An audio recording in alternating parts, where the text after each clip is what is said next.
Welcome back to the action here at Houston Open 2026. Coming to you live from this beautiful facility at Prairie View Cricket Complex. It's Atlanta Fire taking on the Baltimore Royals. Back-to-back games for Baltimore Royals, and unfortunately for them, coming off a loss as well in that game number one. A quick toss update. It is Atlanta Fire who have won the toss, and they will have a bowl first. This is Manali Patel alongside Brian Walters, and we're all set to take you through the action of game number two. A traditional game this time in terms of the length, 20 overs. So the normal numbers that you'd expect, 4 overs per bowler, power play the first 6 overs, and something more maybe conventional, less frenetic than that first exciting match. And they'll open with spin.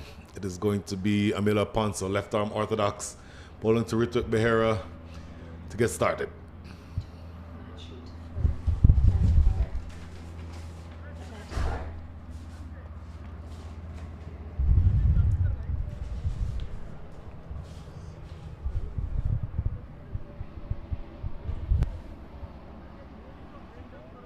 All set for ball number one. Orthodox to start things off in so that's a direct hit. The question's asked, and the finger's gonna stay down. Not the most convincing fashion to start ball number one off if you're the batting side. Tell you what, Janoy Drysdale at short fine leg, and the non-striker Unmuk Chan, his heart would have been in his mouth there. That is a direct hit, and even though it's not a dismissal, that sticks in the mind of the batters. Really good stuff here at start. Tossed up delivery this time by Amila Aponzo. And just wait to see if that might have been wide. It is wide, yep. Nothing on that. Yeah, actually pushed that one through Amila Aponzo, wanting to catch Rituk Behera. Slipping, if you will. The first couple of runs on the way here. Back in the middle, Unmuk Chan. I don't think he's taken that helmet off much at all. Game number one, kept wickets as well. The only time he's not had that helmet on is when he was keeping to some of the pacers further back. And some of the pacers he was actually keeping up. So his helmet is on the majority of the innings. And he started exactly where he left off from in that first game. Excellent shot this. It's going to be the first boundary of the innings. 45 runs in game number one today for him. And he seems to be in top-notch form. Such a lovely shot. Placed well. There's a man in the covers. And that races away to his right. That is Paul Palmer. And the first boundary of the day. The first one for Unmuk Chan in this match. Amila Aponzo, another very experienced campaigner with the ball. Able to vary his pace, his variations. And Unmuk Chan missing out on the sweep this time. I might add the conventional sweep. With a 20 over match, I don't think you'll see as many reverse sweeps as you saw in the first match.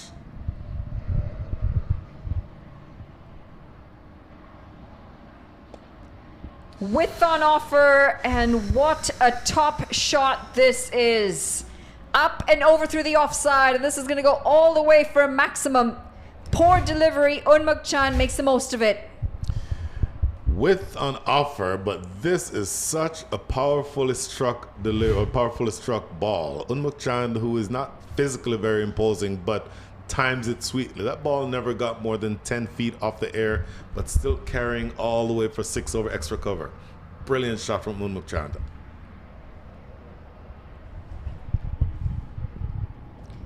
Leg side, high up in the air, and it is also going to find the boundary. He's done well, back-to-back sixes. And great to see a bowler being able to target all around the ground. It makes it so difficult for a bowler to actually find that consistency. Angle from around the wicket, left-hander going into the pads of Unmuk Chan. helps himself easily to 6 runs. The first over in the first match, with these two only put on 2 runs in that first over. Already 18 in over here with 1 to come. Flatter delivery. And it'll be a single to end a very expensive first over, 19 for none. I know we had said your captain back in the day would give you 20 runs in your spell, and we're at 19 and 1 over. 1 over. Just a different game, isn't it? Completely different game. Milopanzo generally is a very good bowler, bowling well during the power play, but he just gets taken apart here. Keeper.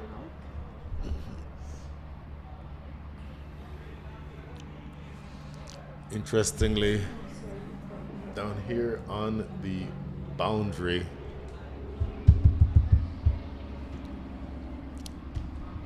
in front of us, Obaspinar with the Atlanta Fire. He typically is the one who opens the bowling during the power play. If you want a left arm orthodox during the power play, it typically is Obaspinar. So an interesting move to go with Emilio Ponzo in that spot. And at least so far, from early returns, it does not seem to have been the right call.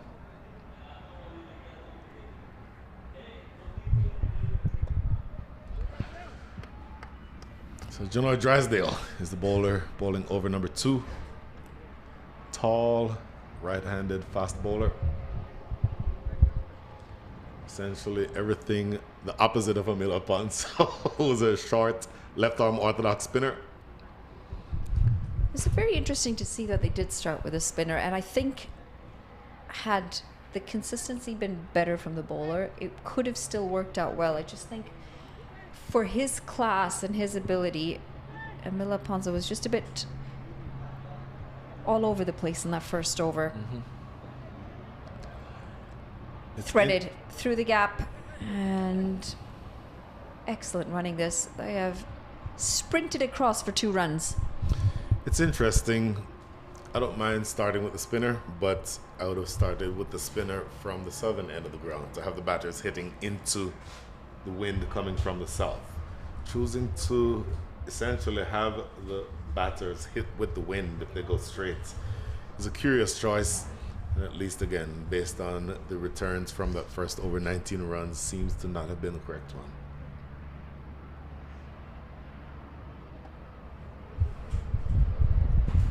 Leg side should be stopped, is stopped. Obaspinar, tall frame.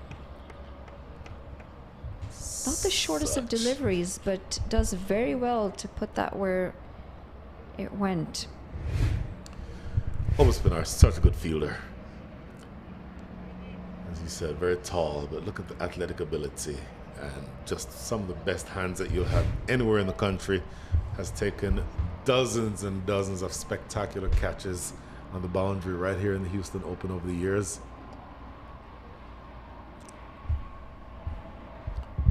Very positive start from Unmukchan. And the impressive part is he's not relied on just the boundaries. Very happy to play into the gaps, rotate the strike. We're in the presence of greatness. Oh my goodness. Have I died and gone to heaven? There's also a disproportionate number of Canadians in this building all of a sudden. It's not every day that happens in the US.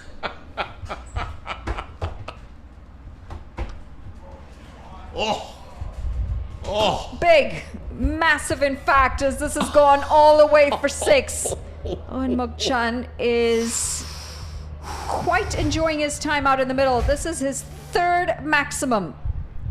Oh, short, but into his body. If you want that ball short, going over the top of off stump, maybe that's a different option. But short going into his body, easy for Unmukchan to get inside the line and helping himself to the first, make that the 2nd 6 of the innings. 3rd 6 of the innings. Well bowled. Good delivery this. Wow. Again, damage done in the over. 2 overs gone, 31 for none.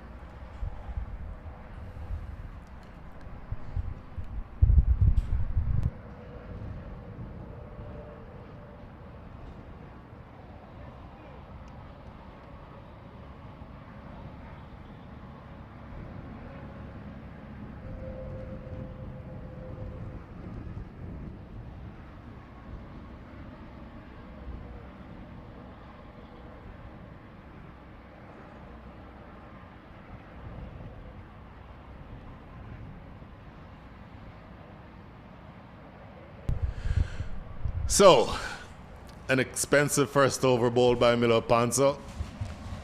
Went for 19. But when you have the ability to turn to a bowler who all he did was lead the entirety of the World Cup in wickets taken in the most recently completed World Cup, you go to that bowler. Shadley Van Skokvik, one of the best bowlers in the country, USA player, and for a very large percentage of the recently completed World Cup, the best bowler in the World Cup. From memory, I believe he took 12 wickets in that tournament. Absolutely looked the part, did a whole lot of good for himself personally, did a lot of good for the stature of USA cricket. Stakes are very different here. You could argue that the stakes are not quite as high, but he's still up against a very good batting unit. And the first ball is struck away through the offside for yet another boundary. My goodness, this pair is off and running, and they are looking very dangerous. Rituk Behera and Unmuk Chand. Rituk Behera himself, in fact, that's actually Mohammed, who is on strike. My apologies. We'll get the exact batter shortly, but Shadley Van Skokvik has conceded a 4 to start his spell.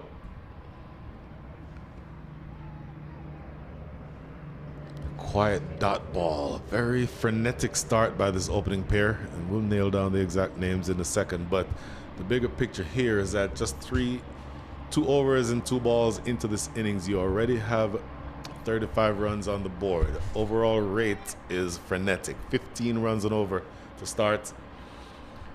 And the Atlanta Fire will want to quell this fast start by these 2 opening batters.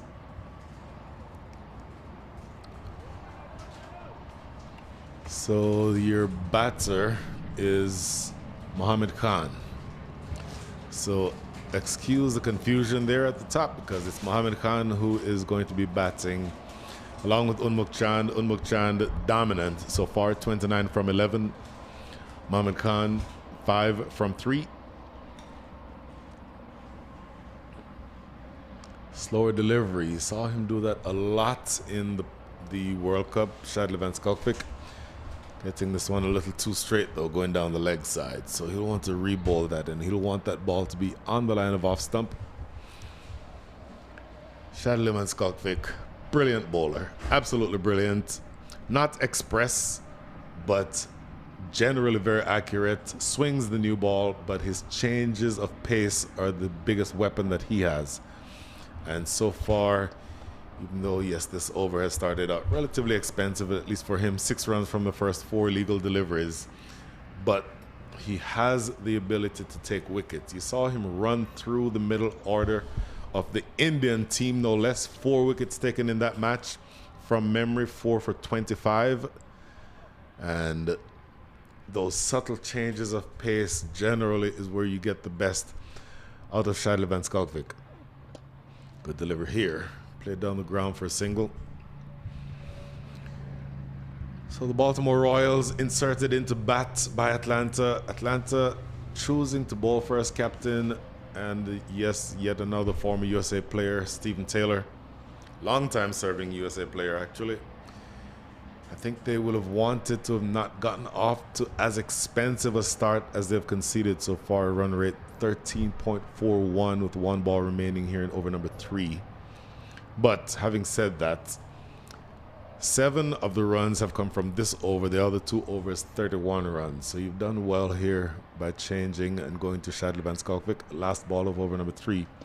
Slower delivery, played into the offside. It is a good over. Even though the first ball from Shadley Van Skalkvik went for a boundary, he does well the rest of the way. Just 7 runs coming from the over total.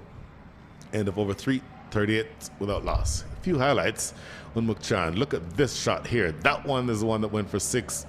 And then another big one. And this is, for me, the best of all the shots. The little flare at the end there with the leg up in the air, a la Gordon Greenwich. And yes, those people who are as old as I am will remember that name. Gordon Greenwich, former West Indian great opening batter. But the best thing about him was the foot movement, the arrogant foot in the air after he played that hook shot. That's what you just saw from Unmukchand. But you still have gotten halfway through the power play. You want to put yourself in the position to do something to continue pulling things back. That first over from Shadley Van Skalkvik only going for 7. And it is now going to be another change in bowling. It's going to be Kamarul Rabbi from the highway end, the southern end of the ground. Mukchand 30 from 13. Kamarul Rabbi will be wanting to see if he can knock over the imposing Unmukchand. Very slow run up, but all shoulders and all pace. Generates all of that pace from that delivery from his shoulders, Kamarul Rabbi. So jogs in relatively slowly. He's not one of those bowlers who builds the momentum from his run-up. It's all done through his shoulders. Conceding a single here. So you've gotten off to a decent start. And we'll see whether or not Kamarul Rabbi, the former Bangladeshi first-class player, will be able to break this opening partnership that is now worth 39. Couple of singles to start here, going well. And overall, you want to just continue to make sure that you pull things back. First 2 overs going for 31, but the last 8 balls have only gone for 9 runs. So that is pulling you back into the game. Maybe well too early to start talking about projections, but the current run rate, 12 and over, goes 12 and over, projects obviously to a score of 240. You're not going to want anything near that, even though these days 240 runs seems to be the norm in T20 cricket. In the air, Drew diving attempt by the fielder, point, not able to get to it. It's in the air for a long time. And the fielder at backward point, not quite able to get hands on it. So it will be a single again into the outfield. So 3 straight singles to start over number 4. Let's look at that, how close this came to that fielder at backward point. Just to his left, not quite able to get to it. In fact, they got a couple of runs on that occasion. No, they got just 1. Interestingly, that ball, you would think, went far enough away that they might have been able to get a couple, but still just settling for 1. So 3 singles to start over number 4. Make that 4 straight singles. That's Oba Spinar in the deep at mid-wicket. Manala Patel, things have calmed down just a little bit after a very frenetic start with the bat. Needed it as well. Just needed to pull that momentum back. Atlanta Fire. Unmukchand again giving that start for his side. 32 off 15, some lusty blows in that 32 so far.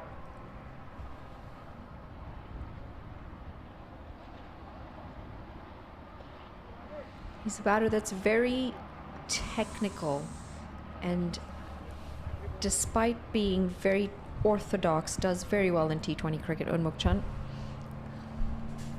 That is probably the perfect description of him. Look how late he plays this, right under his eyes. That's exactly what the batter or the coaches want you to do. Allow that ball to come all the way to you. Take all the time in the world to play it. Soft hands. Really, that form of batting has a home in any format of the game. But as you said, he's also able to turn it on and score heavily in T20 cricket.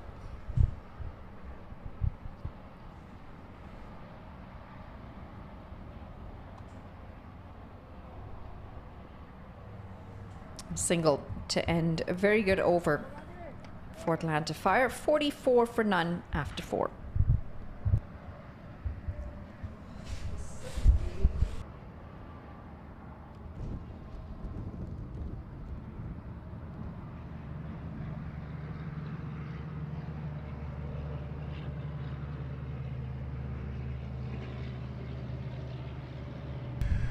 So that graphic on your screen tells the story. Started out very quickly, but the scoring rate has slowed down since then. First over going for 19, second over 12, third over 7, and fourth over 6. So the Atlanta Fire conceding a lot of runs up front, but they have brought things back to what you'd expect a normal scoring rate to be in a T20. Overall scoring rate still 11, but that's because of the fast start that you got at the top of the order. Back to Shadley Van Skalkvik.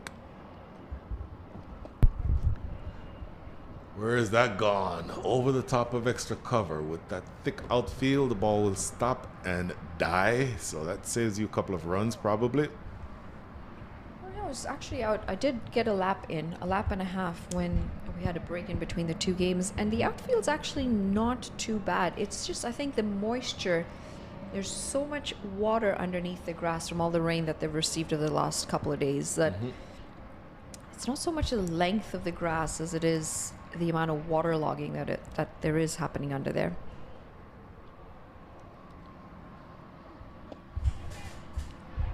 Straight into the hands, as simple as you like, and that's going to bring on the first wicket.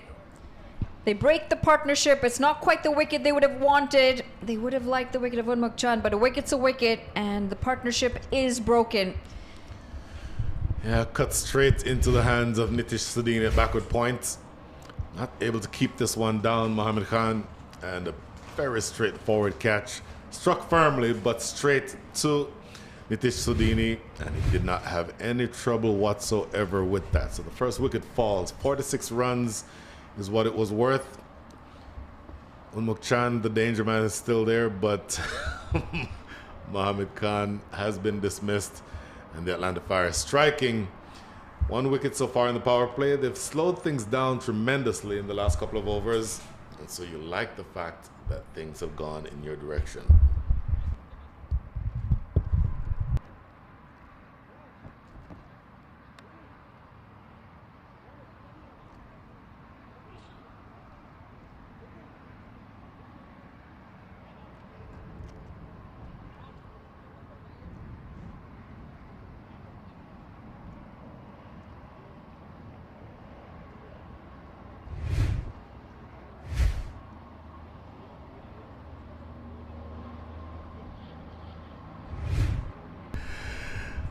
So, new batter is in.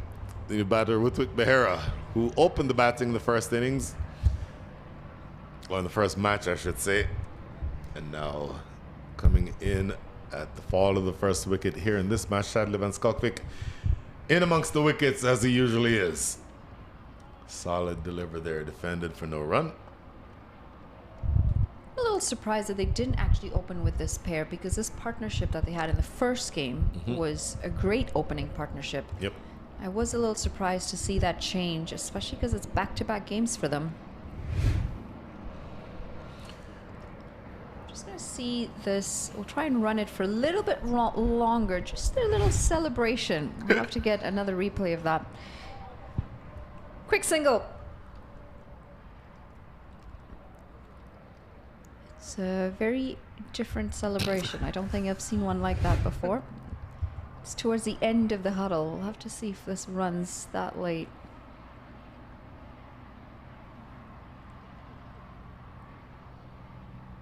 Not quite. Still hydrating. Oh, you certainly have to hydrate. It is a warm day, actually. While I was getting that lap in, the humidity is quite high.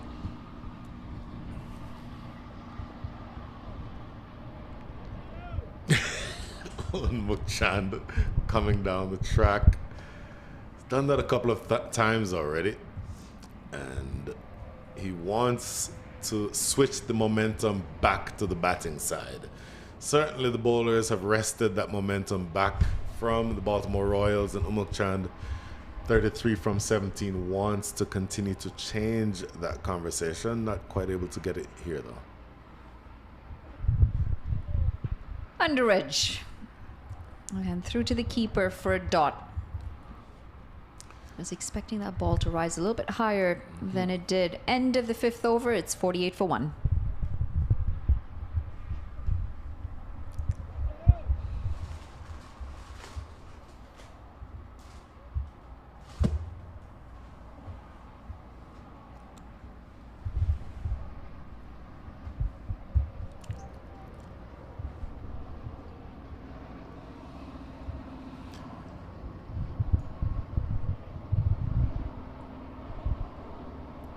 So I'm going to ask you nice and early. Uh-oh.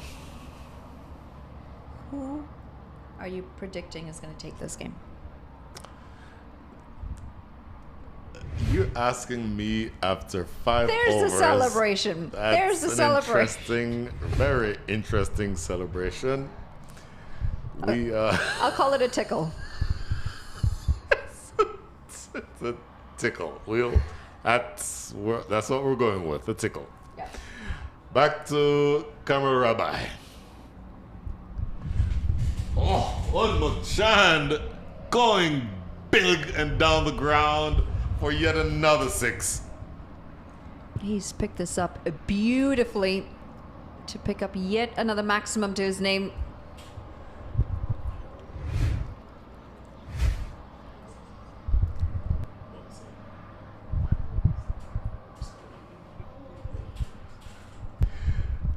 So Unmuchand, 44, correct me if I'm wrong, in the first match. And so far, 39 from 18 as we see that replay yet again. And yes, we're going to call it a tickle and leave it exactly at that. That ball thudding into the gloves of the keeper. Next delivery, going big again. How much of it does he get? Not enough, but it will land just short. Did it carry all the way? We'll see what umpire goes for 4. So Unmuchand is batting like he has a plane to catch. Another 4. He's picked this up really well as well. Just falls inside the rope right there. Maximum the ball before, then a boundary, and he's really punishing the bowlers, Unmuchand. Oh my goodness. It's great to see the expression of Stephen Taylor on the maximum as it sailed over his head, looking back at the bowler asking, what was that? Well, Unmuchand is such a good batter. If you miss your line, if you miss your length, he will punish you. And again, not physically imposing, but he can hit the ball very, very powerfully. And he is absolutely has business on his mind here. 43 from 19, 2 4s and 4 big 6s. Just like Misfield. And no real harm done, just the single. And if anything, Atlanta Fire will like to see the likes of Unmuchand at the non-striker's end more than at the striker's end. Officially lunchtime as well here. So Baltimore Royals, who are now playing back-to-back games, haven't quite had the chance to get a quick bite in. There wasn't much of a gap in between the 2 games. If you are the Baltimore Royals, though, playing consecutive games, the second of which is happening during lunch, you would prefer to be batting first. Because obviously the 2 who are in the middle are the ones who are not able to eat, if you will. But the others you can bet in the pavilion are refreshing themselves as another 2 runs here. 13 from the over already, 2 to come. Just can't imagine eating a meal and then going into bat. Just got to, pace how much exactly that you're going to eat. So a little bit tough, I suppose, in making sure that you get a bit of refueling, not too much that you might need a siesta out there. Cut away and through. That really should have been stopped. You saw him take a really good catch earlier, Nitish Sudhini. This time fumbles this one and it goes away for 4. The bowler not happy as well. Kumrall just disappointed in that fielding effort. And at a time where the runs are free flowing, you need to try and create pressure. At the moment, there is no pressure whatsoever on the batters. None. I didn't get to say 5 runs away from his half century for Unmukhchand in the last game because he did get out as I was going to say that. 6 runs away from his half century at the moment. See, you just jinxed him. Why would you say that? The power of the jinx, it always works. Almost chopped on. Thick inside edge, and they come across for what will now be 2 runs thanks to the misfield and the overthrows. Oh, 3 runs. wow. That is how you turn a single into 3, and that is the opposite of good fielding for the Atlanta Fire. They'll want to clean that up. 20 runs come from the last over of number 6. Last over the power play is what I was trying to say. Look at this. That ball went no further than 25 yards away from the bat, and they still get 3 runs. So that's not going to be something that will make Captain Stephen Taylor very happy. This is a very expensive power play. Get through the power play with 6 to 8 runs. And look at this. Couple of men, the captain himself being one of the ones going after it. This is very, very close, by the way. But he just does get across the line, Unmukhchand. And Unmukhchand, will be at the non-strikers end to start this post-power play over, as they call it, the consolidation phase of the innings.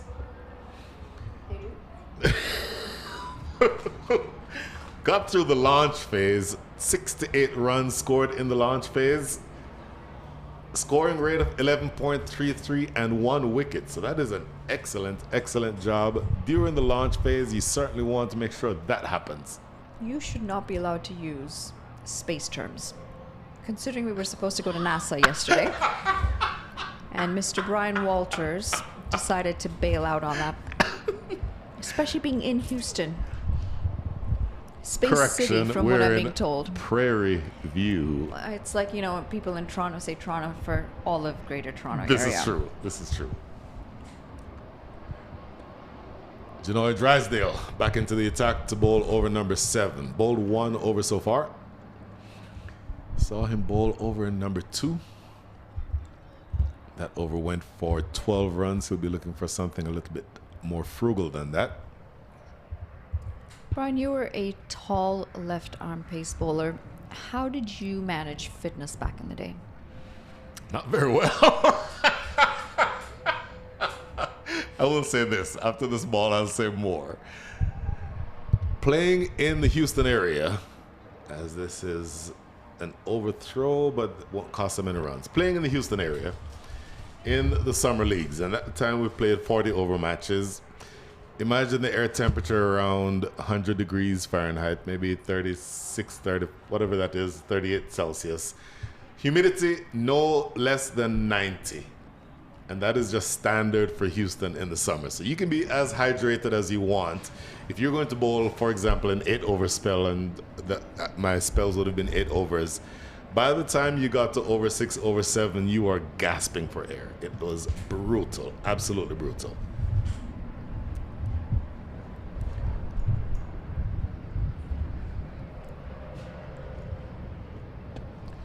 Up and over extra cover. Unmukhchand has played that shot a couple of times. This one not quite getting, doesn't have the legs to get to the boundary, but he's really looking good here. 46 from 21. It is the humidity, isn't it, that really gets you as a player out in the middle, especially for some of the longer formats. And mind you, I shouldn't say just longer formats, because T20 cricket is just so much more intense. Mm-hmm. And so the overall intensity level then makes you work a lot harder than you would in a 40-over game, but in a shorter span of time. Yep. I was recently in Thailand covering the Asia Cup, and it was 100% humidity there. Mm-hmm. Poor delivery, and he will get away with it. I'm very surprised that wasn't given a wide. Yeah, that seemed to be down the leg side. And look at Unmukhchand. He's equally surprised. Let's see where this goes. Oh my goodness, this has to be a wide, hasn't it?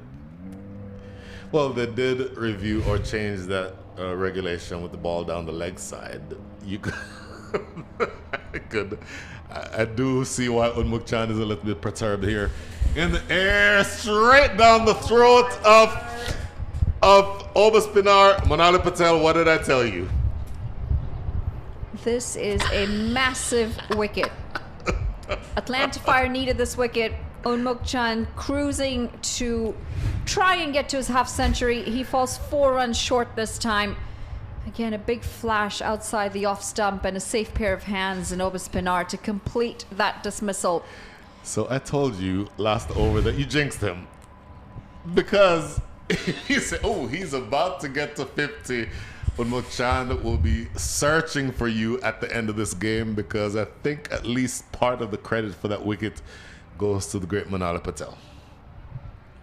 Gone for 46, 6.5 overs done, 71 for 2.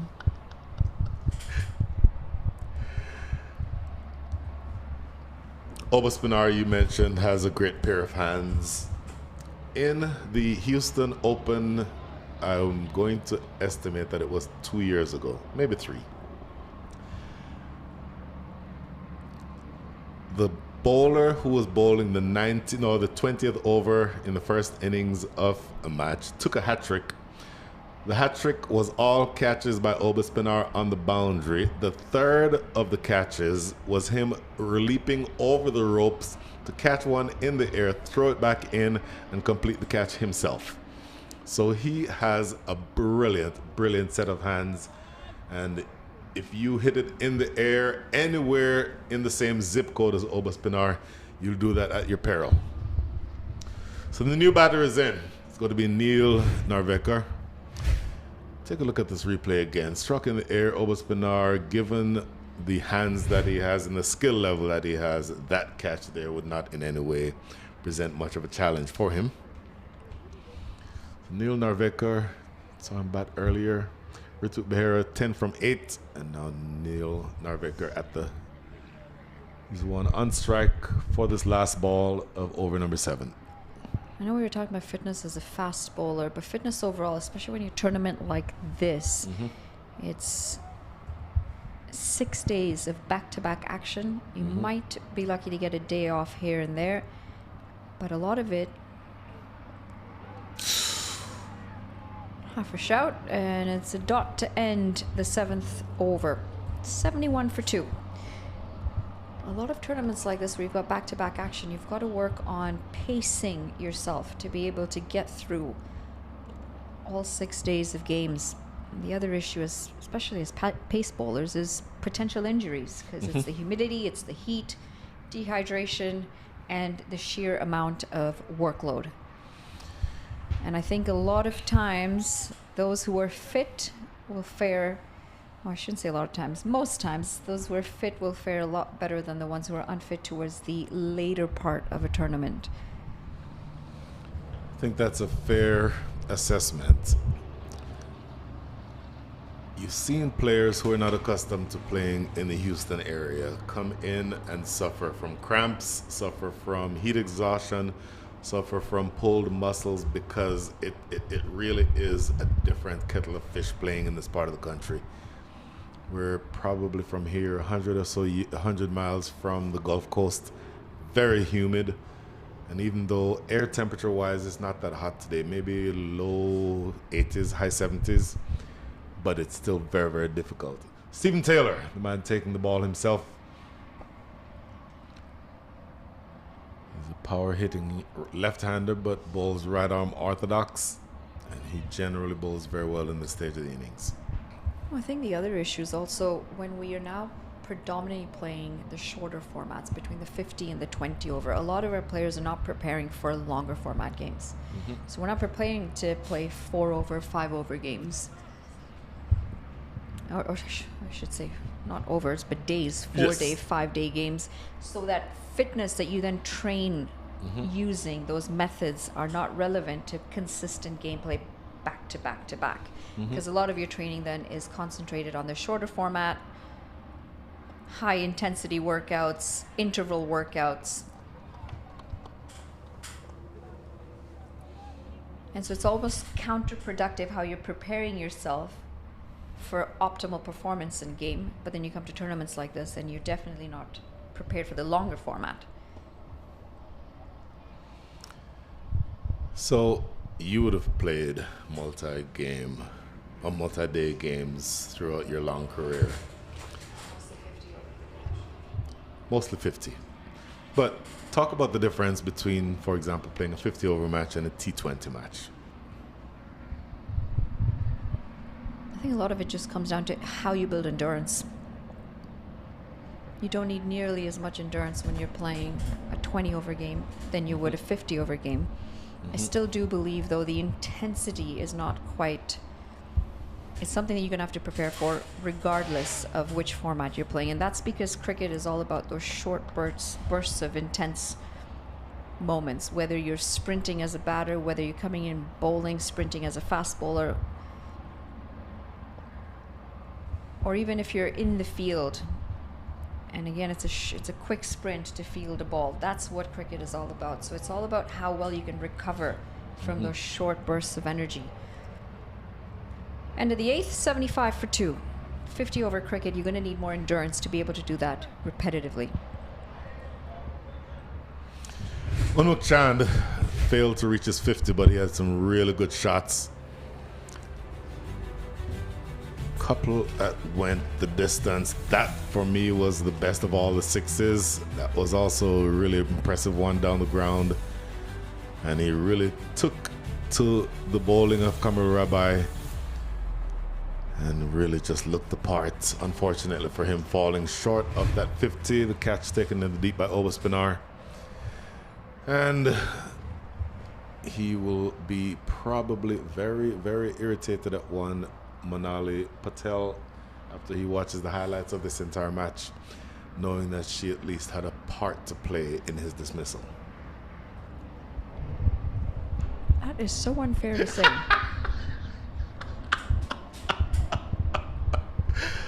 Oldest rule in cricket, the jinx never fails. I didn't jinx him in the first game at all, and he still got out in 45. He did one run better this, 46. Back to Kamil Rabbi. Starts out better here. So I will say this. In fact, the last time this happened, Obaspinar was the one who took the catch. It was the major league or minor league playoffs last year.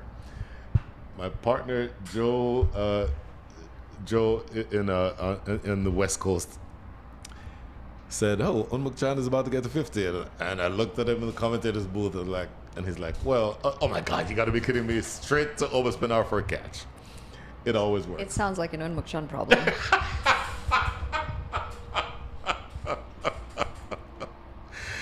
It's the only common element in this entire story. No, in fact, Unmuk Chand was in the field. I forget who the batter was, but he was about to get to 50, and he was stopped very much by the commentator's curse and the jinx all at once. So the slowing rate has slowed down a lot, Manali Patel. What do you do as a batting side to recreate some of that energy that you had with the bat earlier on? Well, that tends to happen when you lose a couple of wickets. You've just lost your set batter. 20 over game, unlike the 12 over game we had in the first one, you've got time. You've got to rebuild, get a bit of a partnership going. Plenty of batting to come still, plenty of overs to come still. As long as you continue to rotate that strike and you can put away the bad ball, I think you're still in a good place right now. Not even at the halfway point yet. And even in T20 cricket, yes, you're absolutely building an innings.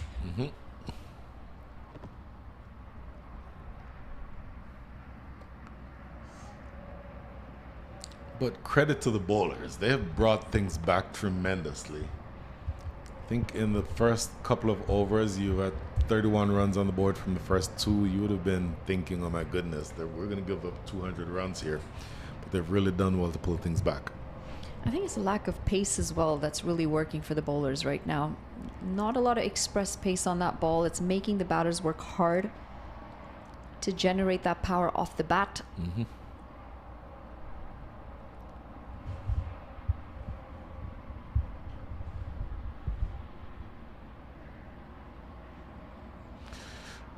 That'd be wide, right?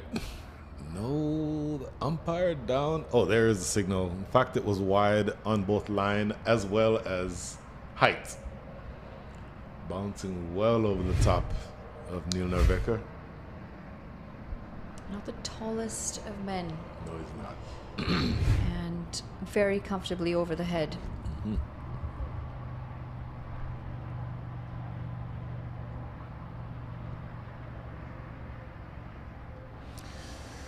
Now, the short ball, obviously, based on the evidence seen in that shot, unnerved him a little bit. That was a wild hoik, wasn't it? Yeah, but what an excellent over this has been. Just one leg by. Coming off the over. 9 overs gone, 76 for 2. And now pressure's starting to build, especially on the skipper. Oh.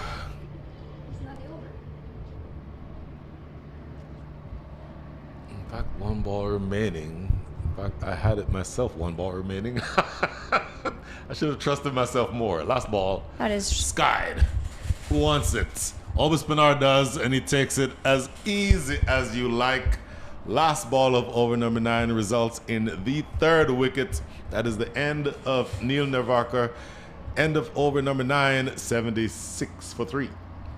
Yeah, the score off by 1 delivery because of the wide that was bowled. Mm-hmm. So we will try and get that corrected with the wide. However, this is going to be a wicket off the last delivery of what has been an excellent over. Looking to pull it into the leg side, didn't have the distance. And again, it's because of that lack of pace on the ball. Oberspinar will pick up his 2nd catch of the game. Just pegging away here, Atlanta Fire, at the momentum that the Royals built up early on. One other thing about that delivery, excuse me, it actually moved off of the seam away from the left-hander. So the angle over the wicket, slanting it across the left-hander, that's difficult enough to pull to the leg side. But then after it pitches and moves even further away off the seam, that meant that the ball got nowhere near the middle of the bat. And a pretty straightforward catch taken in the deep. Once again, Oberspinar does not need any help to make those catches. And that is the end. Look at this again. Look after it pitches, it leaves the left-hander. There, almost like an off break. It's certainly a way movement after it pitches. And from that standpoint, it makes it very difficult for you to get any power whatsoever in the shot. So, good piece of bowling. Kamrul Rabbi, 3rd over finished, bowled. He bowled over number 4. That went an expensive one for 6 rather. His 6th over, his 2nd went for 20, but does really well here coming back into the attack. Over number 9 only goes for 2 runs. One was a wide and one was a bye, make that a leg bye. And he ends up taking a wicket. So really, really good stuff from him. Jaskaran Malhotra is the new batter. And Rituk Behera, who's been at the crease for a while, 12 from 15, will be looking to see whether or not he can shut down what is really some good momentum being built here now by the Atlanta Fire. Back to Emilio Ponzo. Down the leg side, should be at least a couple of runs, I think. Janoy Drysdale after it. Take a look to see whether or not this tickled anything on the way through. Yep, off the bat apparently. So a couple of runs to start over number 10. Rituk Behera 14 from 16. Jaskaran Malhotra, the new batter at the non-strikers end. Jaskaran Malhotra capable of big hitting. And every time I commentate on a match involving Jaskaran Malhotra, I am obligated to remind the listening audience that Jaskaran Malhotra is one of a handful of men to ever hit 6 sixes in an international over in a cricket match. Did that in, I believe, 2021, if memory serves correctly, against Papua New Guinea. I stand to be corrected in any of all of that, but the big picture there is that he does have the capability of hitting big. Off the back foot, working it into the leg side.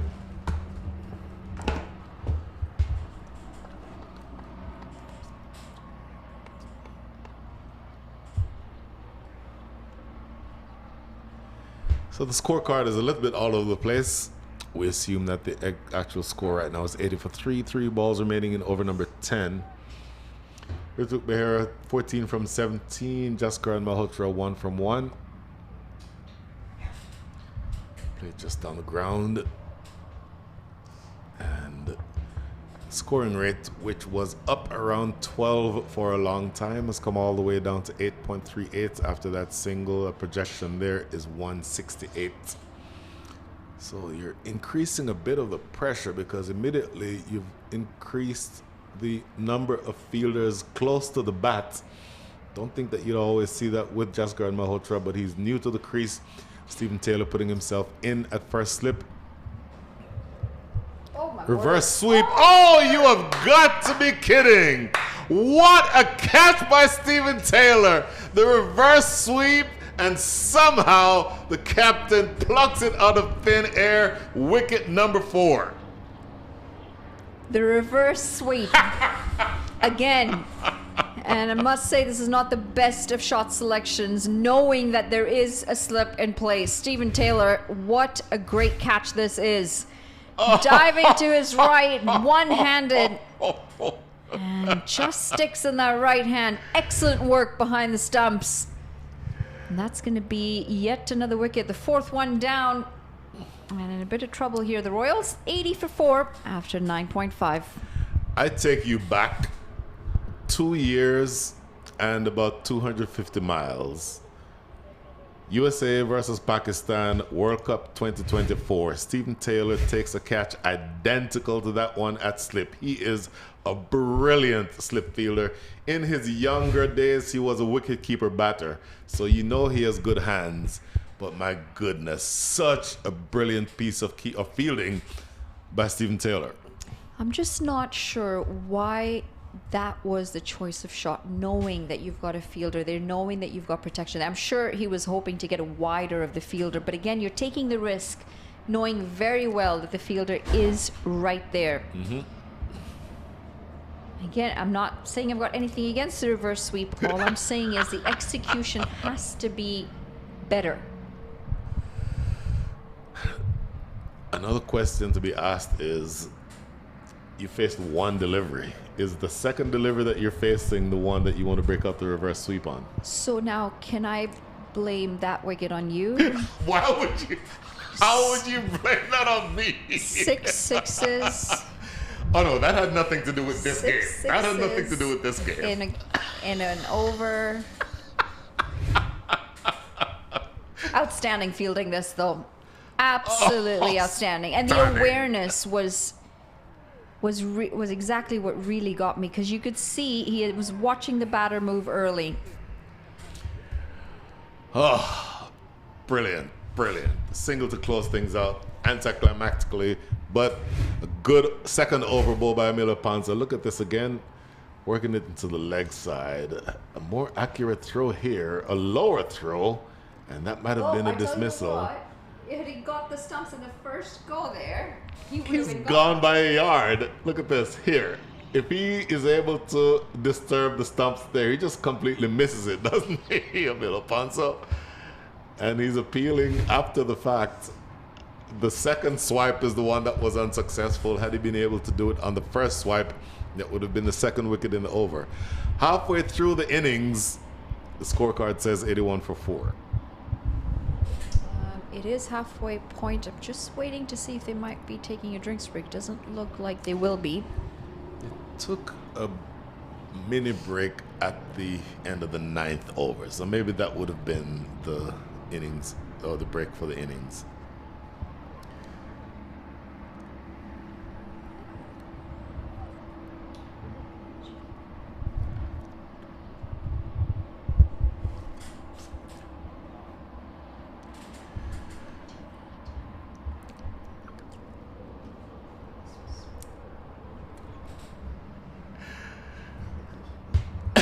So, 81 for 4. Ravi Inder Singh and Rituk Behera are your batters. Shadley Van Skalkvik to bowl his third over.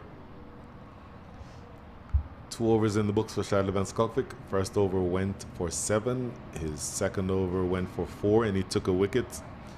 So he's done what he's... In fact, it's not going to be Shadley Van Skalkvik. They've made a change. It's going to be Kamal Rabbi.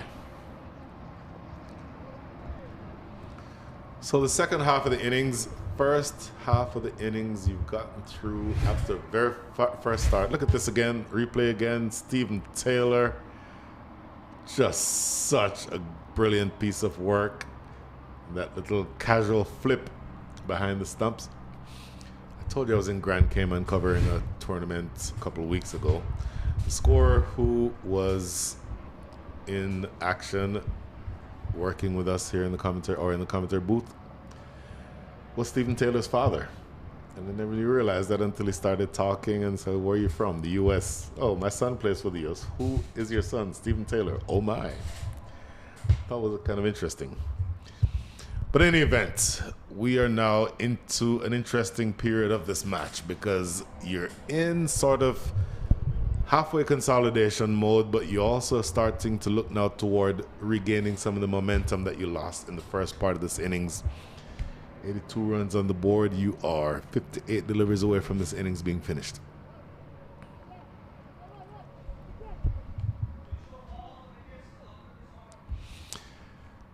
So 4 wickets down at the end of this over. We'll take a look at each of the wickets, but by goodness, I'm telling you that things have gotten a little bit tricky here because once again, you're in a very weird place where you're going to have to start pushing on to get something more positive. You don't ever want to start falling behind on the run rate. My fear, if you are the Baltimore Royals, is that you're starting to fall behind momentum-wise. Wickets pretty much always do that. Now, it's going to be up to you to find a way to mix caution with aggression. You don't want to lose any more wickets, but you do need to start pushing back towards getting a challenging total.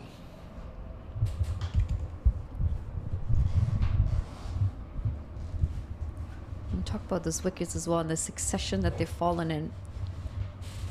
As this is pulled away,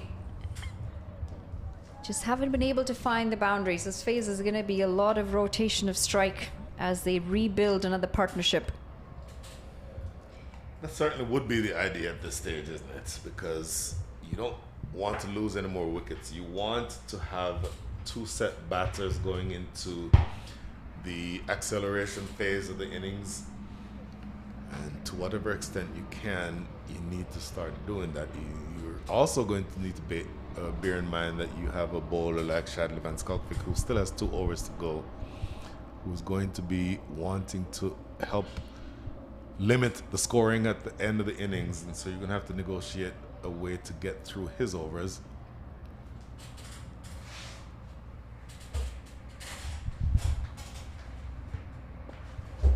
Just rolling his fingers across that delivery. Kamrul Rabbi, he's been effective so far. 29 for 1, delivery to go in his 4th over to finish his spell.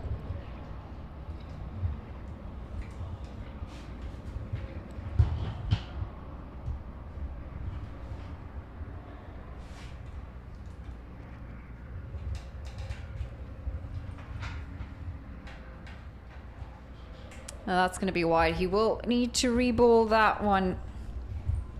We spoke about that humidity factor, and it's just starting to rise as this day goes on.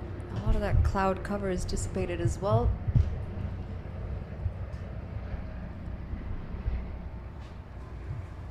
The wind has also died down, which makes it a little bit warmer than you want it to be out in the middle.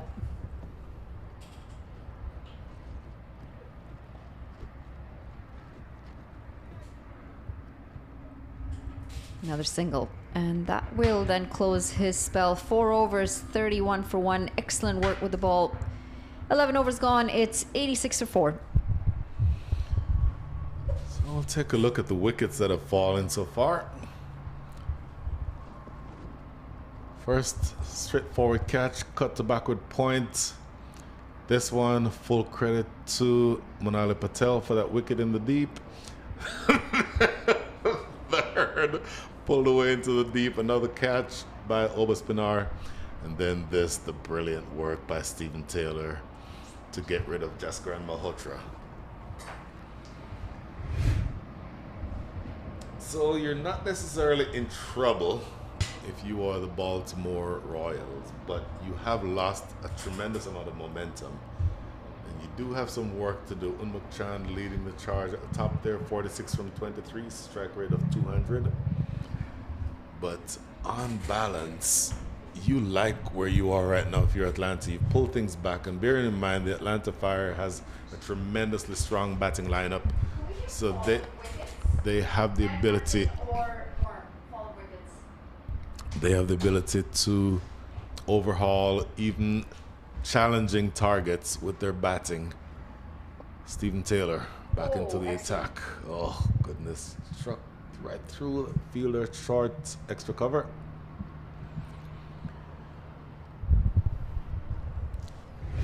Great work in the field there, saving a couple runs. As Stephen Taylor brings himself back into the attack. Wow. That's the sort of fielding effort that you want to see. Oh my goodness. To help back your bowlers. They've been very tidy though in the field all in all. They've held on to their catches as well, Atlanta Fire. Mm-hmm. He's just going to hold off on that appeal. He was tempted, thought about it, and then he said, I'm going to conserve some energy. Yeah, completely. Stephen Taylor, a much better bowler than I think he's recognized for. Always very accurate during the power play, when he bowls during the power play. And then this stage of the innings, particularly to the left-hander, can be very difficult to get away. I think that is great to see from a spinner's perspective is how quickly he gets to his over. Doesn't give much time for the batter to settle down. But take a look at the fall of wickets. Losing 3 wickets between 71, 76, and 80 runs. And when you lose wickets in quick succession like that, it makes it very difficult to then rebuild as a batting side. Yep. I've got to give credit to Atlanta Fire for that. The bowling has completely dried up the boundaries. And once that pressure starts to build, the batters then are forced into making mistakes to try and score some runs. Fired in this time, and they will come across for a quick single. Just 3 runs coming off the over. 12 overs gone, 89 for 4.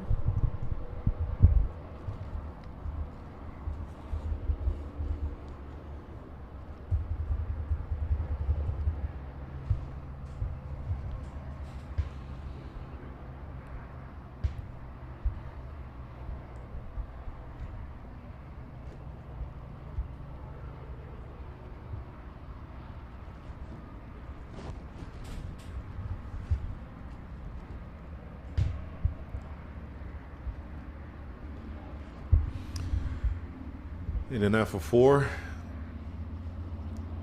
you've probably heard this before. If you want to estimate the score of the first innings of a T20 match, double the score after 12 overs.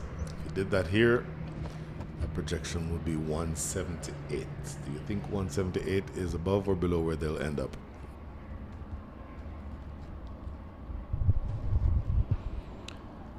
At the moment, it looks like they're going to fall short of that. Just haven't been able to find the boundaries enough for that. Mind you, 12 over point, if they can hold on to their wickets for the next 2 to 3 overs, it leaves them with good 3.5, 4 overs towards the end to be able to attack the bowling.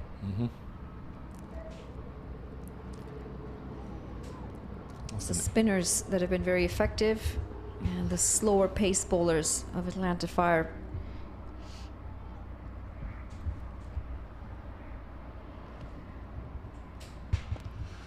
Good looking shot, struck down the ground, but can't beat the fielder long off. So the spinners, as you mentioned, have done really good work.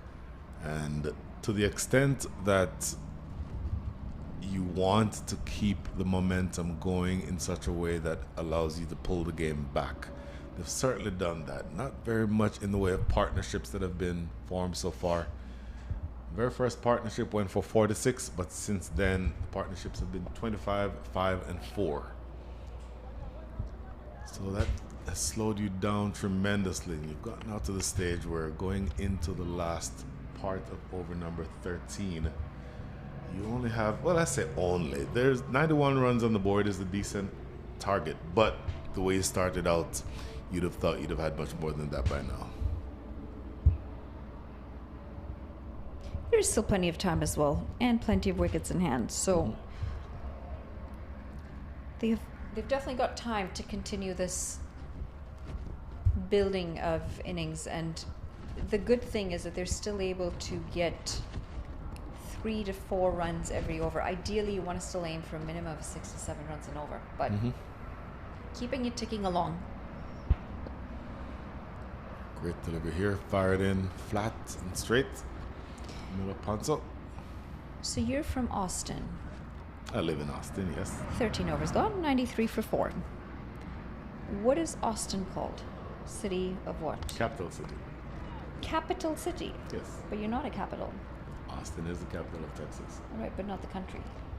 So shouldn't Washington, D.C. then be called capital? It is actually called the capital city. Oh, so what? Because D.C. is weird, because D.C. is both a city effectively and a state. Right. But all the other states have a city that is recognized as the capital of that state. It's kind of boring though, isn't it? Capital city? I just thought, Space City in comparison sounds what else would a you lot call cooler. it? if you were to live here, yes, that would be a lot cooler. But it's the capital city, so you have to call it that. What is Austin known for? Live music, University of Texas, and food. And not necessarily in that order. Music, and they have some hills? Is that what I'm hearing? Our director telling us music and hills. Are there a lot of hills there in Austin? Austin is the western part of what you call, the eastern border of what you call the hill country in Texas. You go east of Austin, then you get to the flatter part of the state, which is where Houston is. But Austin itself is very, very hilly. And then you go further west than Austin, then you really get among the hills. No big mountains as such, but there's certainly a lot of hills. Ticking along here with the singles. The Royals. So do you go hiking there? I would assume with the hills there'd be some incredible hikes there. There are brilliant places in the Austin area. Sorry, that was a terrible question. I am not the one who does it. I was going to say that's a really terrible question on my part, because I remember I asked you to go for a walk with me yesterday, and you said, I don't walk.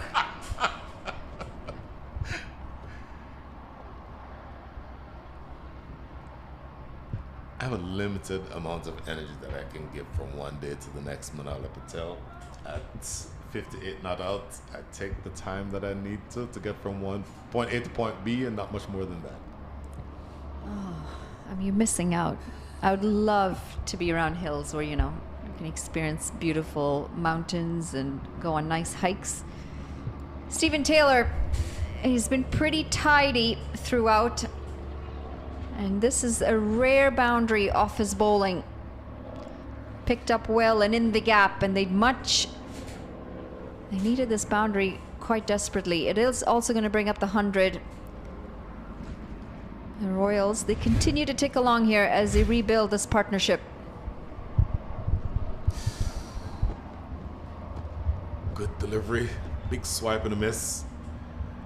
Rituk Behera not able to get anything on that. Luckily for him, he kept that back foot in the crease. You'll see on the replay again. Just powered away into the deep, and a conventional sweep. Interesting things happen when you break out the conventional sweep. That is the end of what you call the consolidation phase. Nala Patel got through the consolidation phase, scoring 4 runs and over. That feels undercooked. Remember, they got through the launch phase, the power play, at 6 to 8 runs at the rate of 11.3 and over.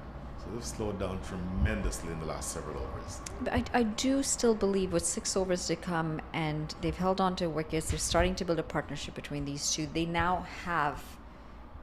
still got a couple more overs before they can really try and attack the bowling.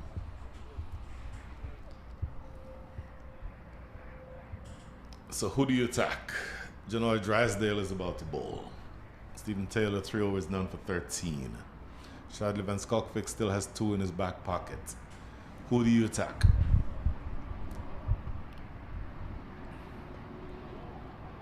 They've all bowled very well, but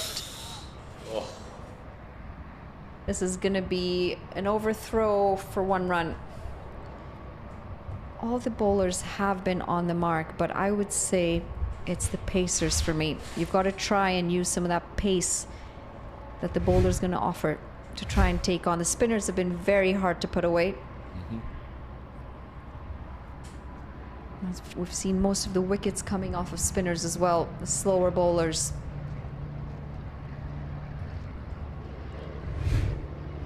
Would have been in quite comfortably in the end, needed a better throw.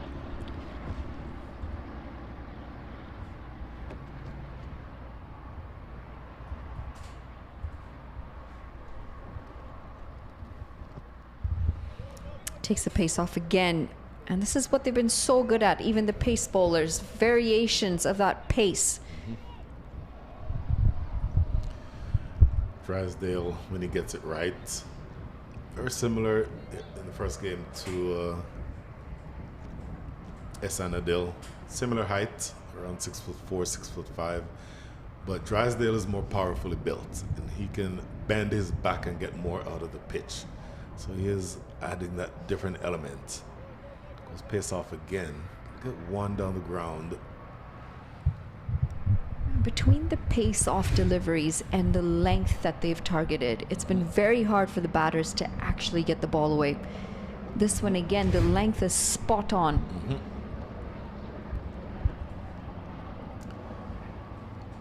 So you've gotten yourself in a really good position here. How much? Oh, whipped away behind square. Good diving stop at deep fine leg.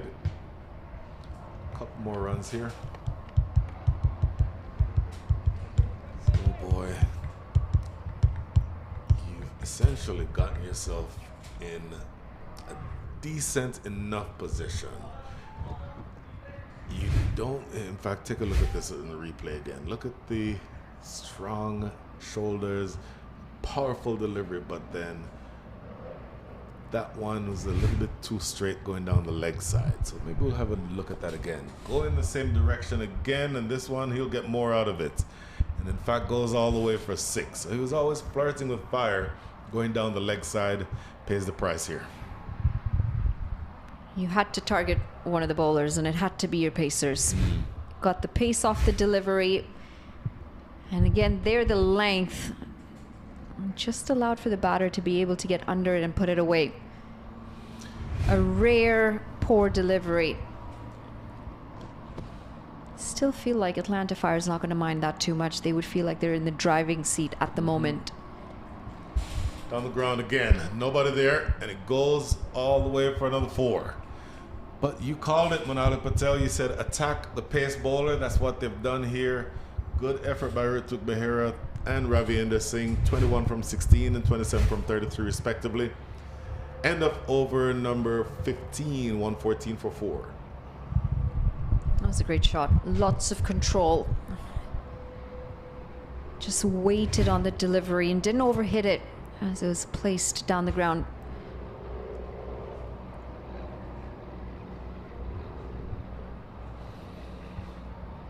Looks like they're going to be continuing with Stephen Taylor. Pace off. Consistency with that spin, and he has been effective. Just the 1 boundary coming off of his bowling so far. Stephen Taylor has 1. This is the last over.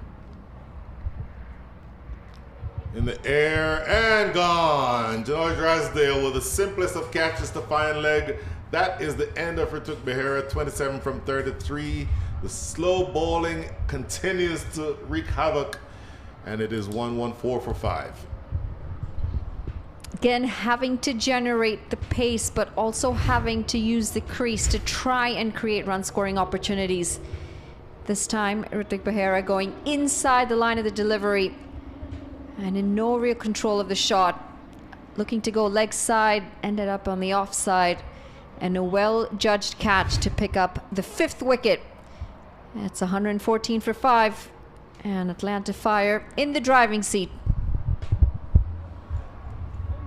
I don't think that there's any doubt that Atlanta's in the driving seat. For me, they've been in the driving seat for around the last 10 or so overs. Very fast starts. And speaking of slow bowling, the slow bowling has done the job. Stephen Taylor is in his last over. Milo Panso has 1 remaining.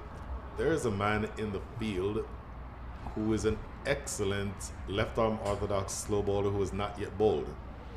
Former UAE captain Zishan Maksud, which is surprising to me that he has not yet gotten a bowl. Ziaul Haq is the batter who is now at the crease, joining Ravi Inder Singh. Take a look at this again.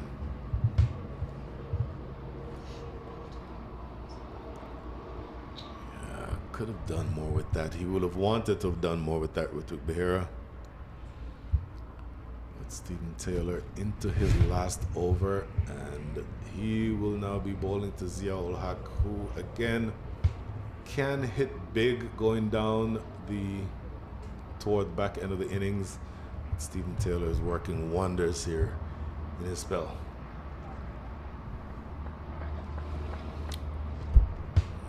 Relatively, let's call it an unorthodox approach to that first delivery. Oh. Outside edge goes past Shadley Van Skalkvik at slip. Got a couple of runs down to deep third, but my goodness, that was almost another catch. Now, if only Stephen Taylor was bowling and in slip, because that would have been a fantastic take. Wow. Let's take a look at that again. Top left of your screen, that's Shadley Van Skalkvik at slip. Maybe after this ball, we'll take a look at that replay. Where is that gone? Landing in no man's land. They'll get a single. They'll always just end up with a single there because I believe that Ravi Inder Singh wants to be the one on strike. Let's see if we can get, maybe after this delivery, take another look at that edge that went past slip.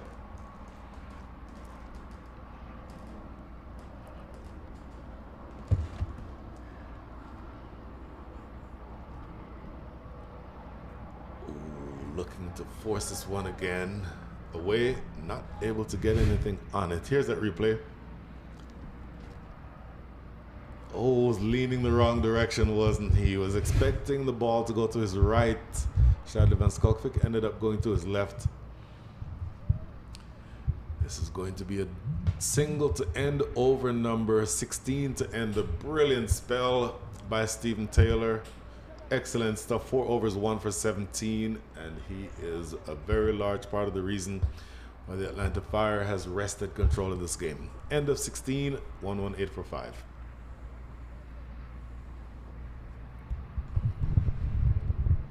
You think you're getting pretty close to that point in the game and point in the innings where you're going to have to start attacking this bowling. Last 3 overs, try and cross at least over 150. 4 overs. No, I'm saying to get it to the last 3 overs. Okay, gotcha. Take 1 more over. Okay, gotcha.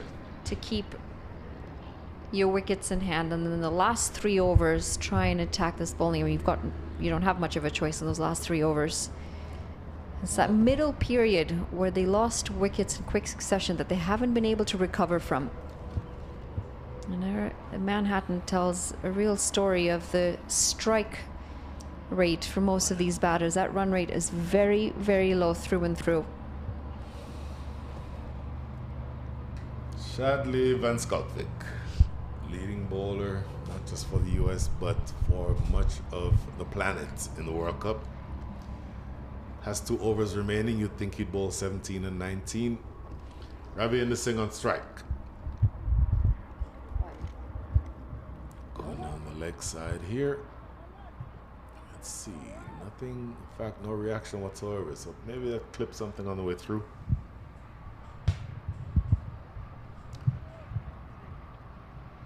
Shadley Van Skalkvik, very athletic, huge workout fanatic. Would have that in common with the person seated to my right. Tell you what, your wry laugh right there, Manala Patel, tells me that you agree with me. Listen, my logic is the only thing that's really yours is your body. You might as well take care of it because you've only got one. Fair enough. I will say it's easier for those of us who have not been on the planet as long as others to be taking care of your body. You know, that is exactly what I do, though. So hopefully it just helps make the years to come a little bit easier. Skied, catchable, and taken.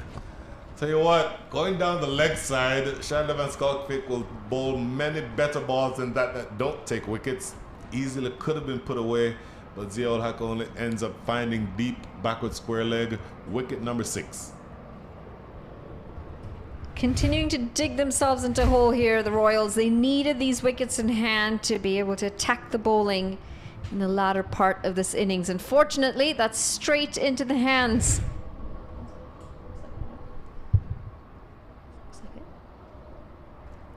I believe that was Mila Aponzo in the deep. We'll just wait to confirm that. Zia walking back as another one goes down for the Royals. Wickets are falling with shocking regularity here.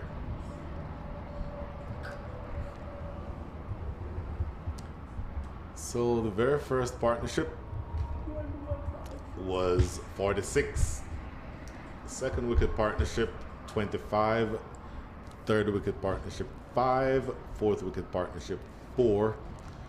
Fifth wicket, they tried to fight back a little bit. That wicket the partnership was worth 34. Then only adding 5 for the 6th. So not much momentum being generated. Shadley Van Skalkvik doing what he does best, take wickets. New batters in.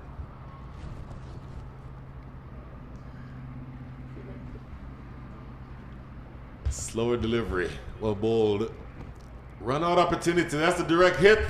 And umpire McVin Frederick says no, but boy, this is really sharp stuff. And at Nitish Sodini himself, take a look at this. Good athletic work. And that's as close as you could ever hope without it being dismissed. If there were the third umpire in play, he would have wanted to have taken a look at that, but give him credit for the single for now.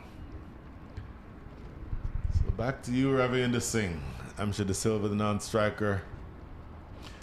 Slower bouncer, another good delivery. Shadley Van Skalkvik does this so well.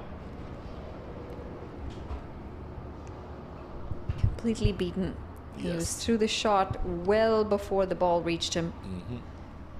The change of pace and the variations from the bowlers has been quite entertaining to watch. You're seeing one of the best do it here. Pace on this time, lofted, short fine leg, drops it. Boy, he made it a lot more exciting than it needed to be. Manali Patel, your thoughts on Zishan Maksud putting that one down? Never really looked comfortable, did he? 17 overs gone, 123 for 6. I think he spun around a couple of times as well, trying to get under it, trying to find it. Unfortunately, just never got settled under it. And that's going to be the chance of a wicket gone down. Atlanta Fire won't be too bothered. Tell you what, though, from a bowler's perspective, that is a wicket that could have been taken. Never nice for the bowler to create the opportunity and not have it taken by your fielders. Yeah, Shadley and Scottfield will want that one to have been taken. The opportunity certainly was there. Take a look at this again. Really just didn't really ever judge it well, did he? And that despairing dive at the end, not successful. In fact, it might be his pedigree where that despairing dive actually made him come close to catching that, because he didn't really judge it very well. Does he live here? Janoy Drysdale, his last over. Slower delivery, worked into the leg side for a single.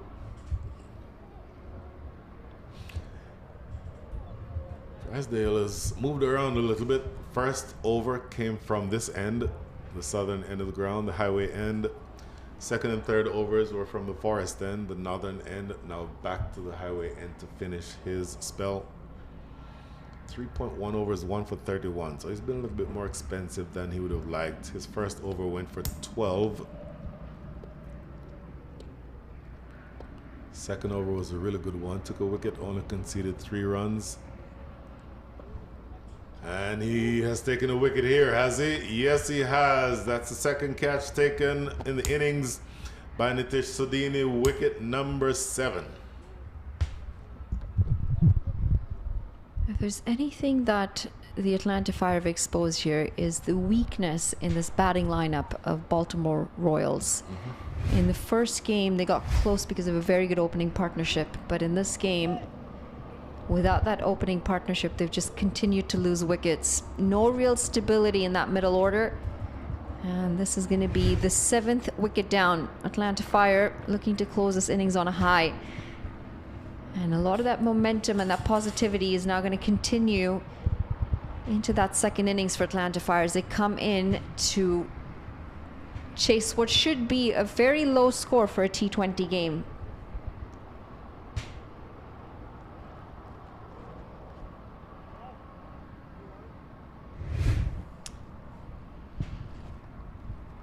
Drysdale's been quite effective. Change of pace, a lot of slower deliveries. And he'll be happy to have picked up his second wicket.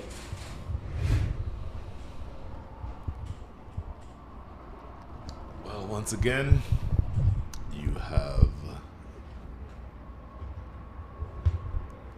Aryan Batra and Ravi Inder Singh at the crease together. Similar build, similar. I'm not sure why exactly you're laughing, Manala Patel. I'm not laughing.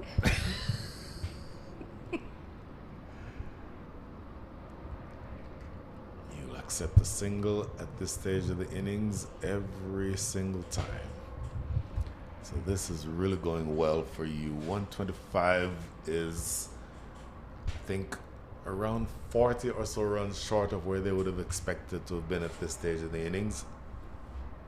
And they've lost way more wickets than they would have wanted to.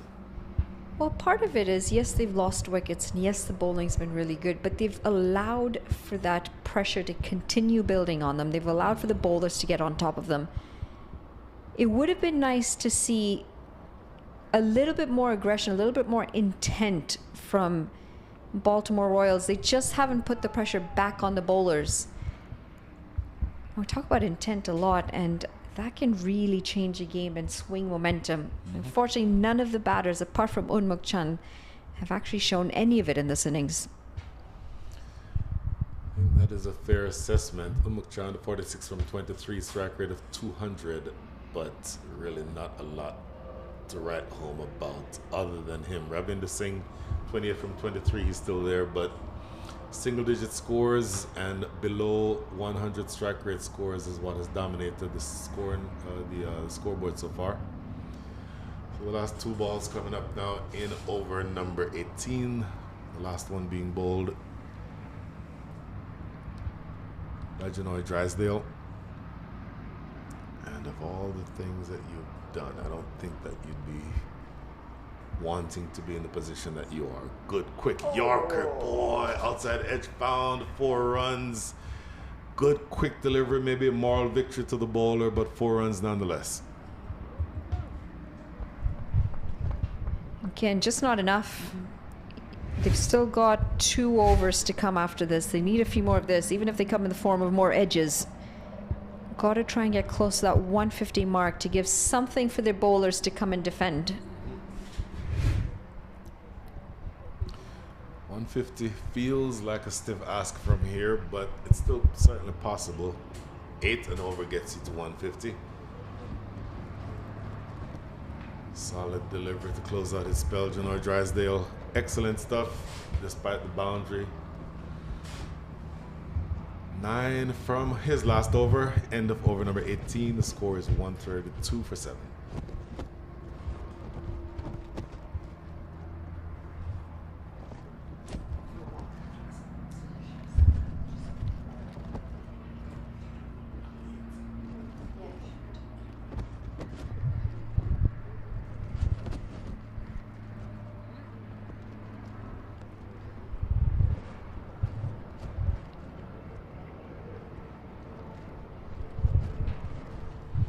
At the end of this innings,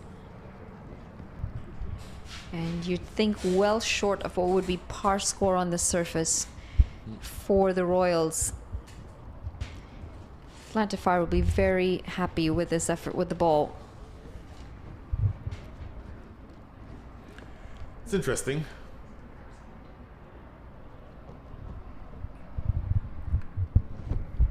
Shadley Van Skalkvik is bowling his last over, the penultimate over of the innings. Slower delivery again.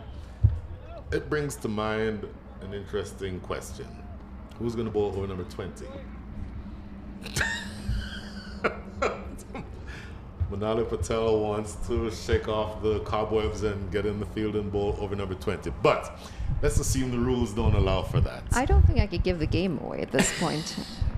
But Emilio Ponzo is the only one of the frontline bowlers who still has an over left. Do you bowl Emilio Ponzo in the 20th over, or do you give it to someone who has not yet bowled in this innings?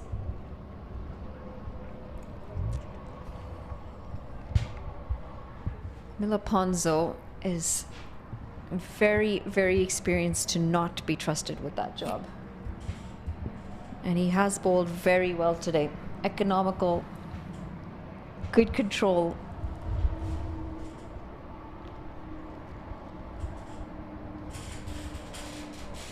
His first over for 19. Big hit down the ground.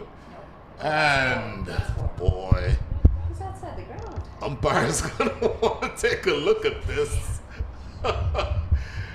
Let's see a replay on this. It appeared, at least to the naked eye, that he was out of the ground when he took this, or when he fielded this. Let's see. I mean, I think he thought this might have been baseball. I'm not sure. Yeah, oh, that is 100% 4. 2 feet outside the rope. So they won't be able to do anything about it, but that, needless to say, should not have been 4. Or should have been 4. Did they not signal the 4? Have I missed that? No, they did not signal the 4. Oh, well, you've got to feel very bad here for the Royals, because that is is not how we play cricket. That's for sure. Now I'm with you on that one. The earlier one, maybe not, but this should not have been given. This should have been a 4. Yeah, that's as egregious a miss as you've seen in a while. Now, in fairness to the umpires, played into the outfield. The umpires are about 100 yards or so away. It would be difficult for them to make that call at that time. But to me, the onus is on the fielder to say, yeah, I was well over the rope on that one. That should be 4. The fielder should be signaling for himself at that stage.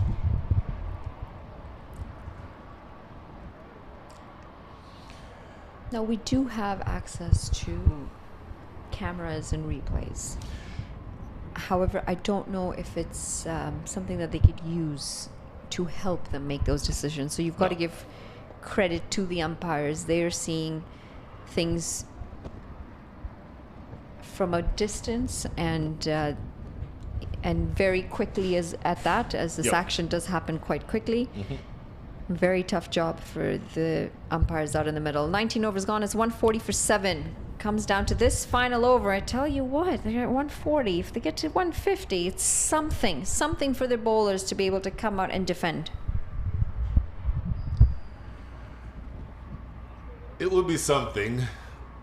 You want 150 more than you want 130. So from that perspective, you certainly built a little bit of momentum. 40 runs have come in the last 5 overs. So you've created some momentum for yourself. But if you are the 2 batters at the crease, you see the Manhattan there telling the story, those bungalows toward the back end, just making some effort to get over the 6-run, 7-run and over mark.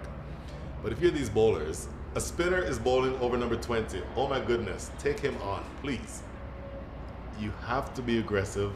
You don't necessarily want to throw it away, but you have to tell you, I mean, it has to go. It has to travel here. Emilio Ponzo. Down the leg side. That's not going to help. And so that's why I asked the question I asked earlier. Do you want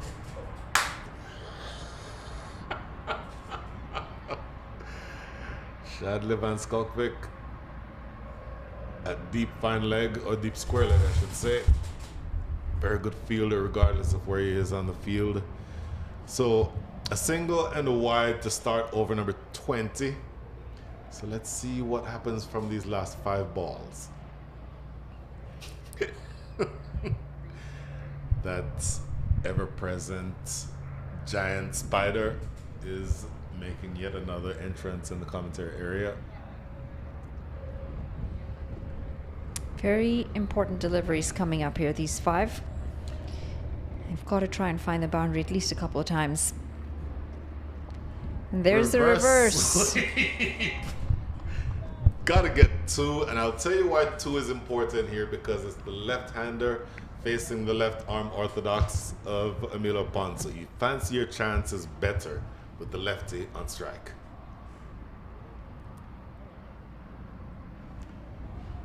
So, Manali, there is a gigantic gap between mid-wicket and long on. How are we not aiming for that gap? As it's a quick delivery from Emilio Ponzo for that.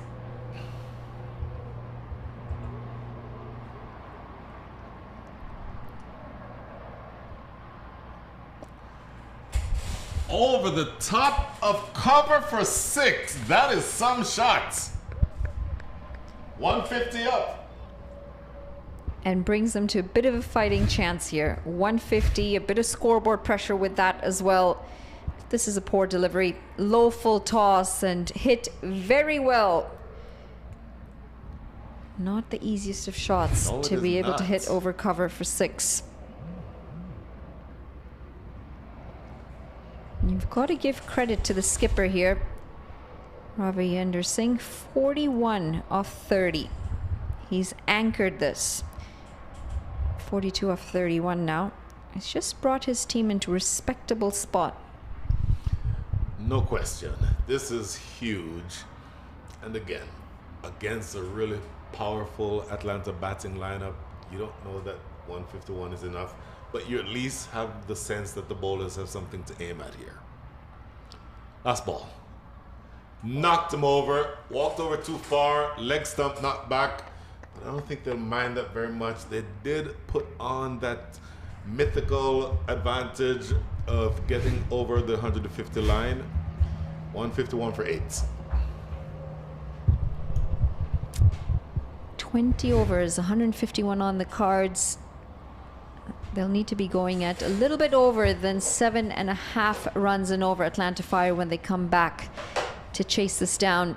The batting card, well, apart from 2 batters getting in 40s between Unmuk Chand, 46 off 23, and Ravinder Singh, 42 off 31. The rest of them, not much to say. A start for Rithwik Behera, and unfortunately not much support from the other batters, and that's partly because of some really good bowling by Atlanta Fire. They managed 151 for 8. The bowling, on the other hand, plenty of wickets, and it's the economy rate that's helped pick up those wickets and keep this total down. 2 wickets each to Emilio Ponzo, to Drysdale and Skalkvik, and a wicket each to Kamral Patel and Stephen Taylor. Stephen Taylor excellent with that economy rate as well. The wickets continued to come in quick succession, and despite the effort from the skipper and Unmuktjan, you'd feel they might still be about 10 to 15 runs short. It started well with Unmuktjan, got a few lusty blows in nice and early, and he needed to anchor this innings. 360-degree player changed the opening partnership as well. Mohammad Khan opened, and fortunately for him, he fell very early as Unmuktjan continued to strike the ball beautifully.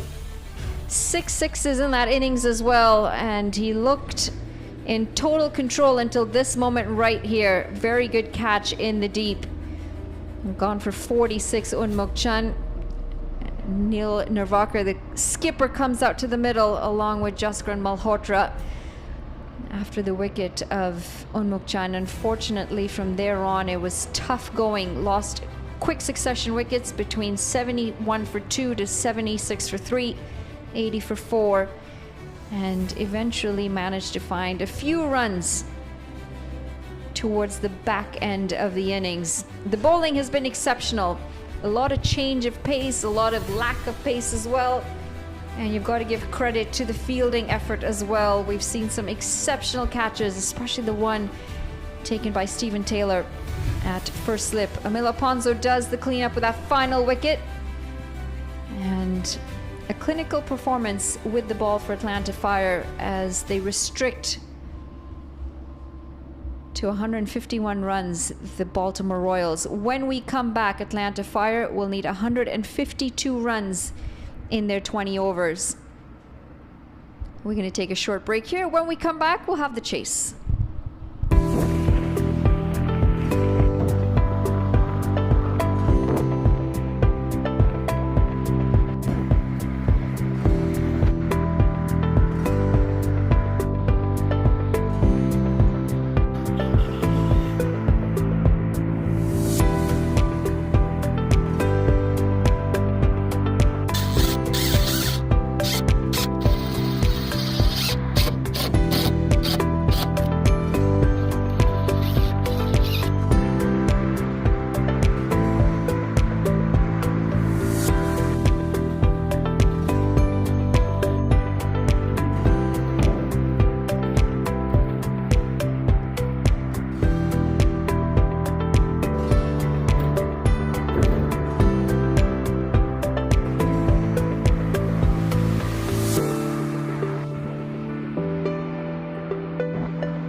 Welcome back to the Prairie View Cricket Complex, field number 5. Stephen Taylor and Sagar Patel are your two openers.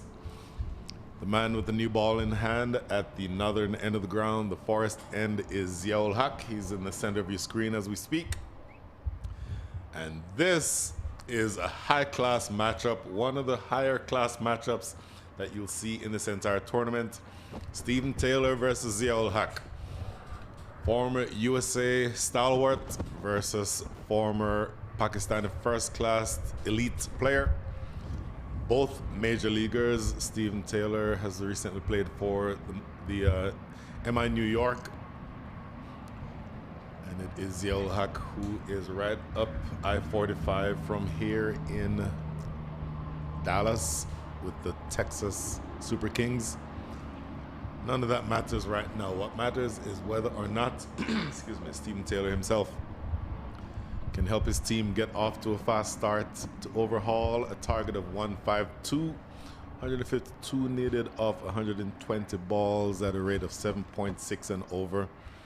In theory, with a power-packed batting lineup, it should not pose much trouble for them, but that's why you play the game. Stephen Taylor immediately off the mark with a single, as we will eventually welcome back to the commentary booth the great former Canadian and ICC all-round elite official. Can I call you official? Just a master educator. Master. Definitely not an official. Don't really do anything with umpiring or refereeing. Just coaching. Just coaching, she says. All she is a coach. I do like that introduction, though. Manali, where's your money in this game? And you demurred when I asked you about a win predictor earlier. I need a win predictor for you from now. I'm going to say Atlanta Fire. And the reason I'm going to say that is they just are a more experienced and more well-rounded side between the two of these sides. What a great delivery that one is. Now, earlier, Ziaul Haq had the new ball swinging, but it was much damper then. So the sheen wore off the new ball much more quickly. But right now, being a little bit dry, you're expecting the new ball to swing for a little bit longer.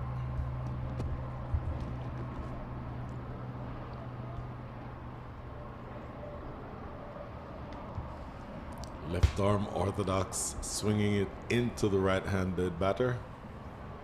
Short! And it is in the air, falling out of reach of everybody. That was a surprise delivery. I think Jaskaran Malhotra's short fan leg was expecting for that to be a fuller delivery. So that short ball caught everybody by surprise. Did not play that well enough at all, Sagar Patel. Beaten by pace, got way too close to him. And in no real control whatsoever. Seen a lot of batters get beaten for lack of pace this time. That was actual pace. For the extra bit of zip off the surface. Yep.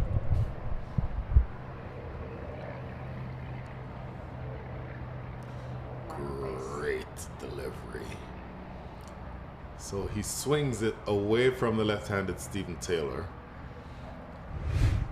Top right of, look at this ball curling away. That is unplayable. Absolutely brilliant ball. Maybe you just look to see off Ziaul Haq and get your runs off the other bowlers.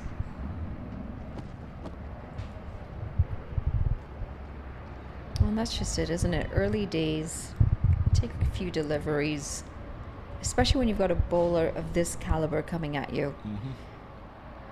And just so easy on the eyes as well as he comes in through the crease. Smooth action, gets through the crease very quickly.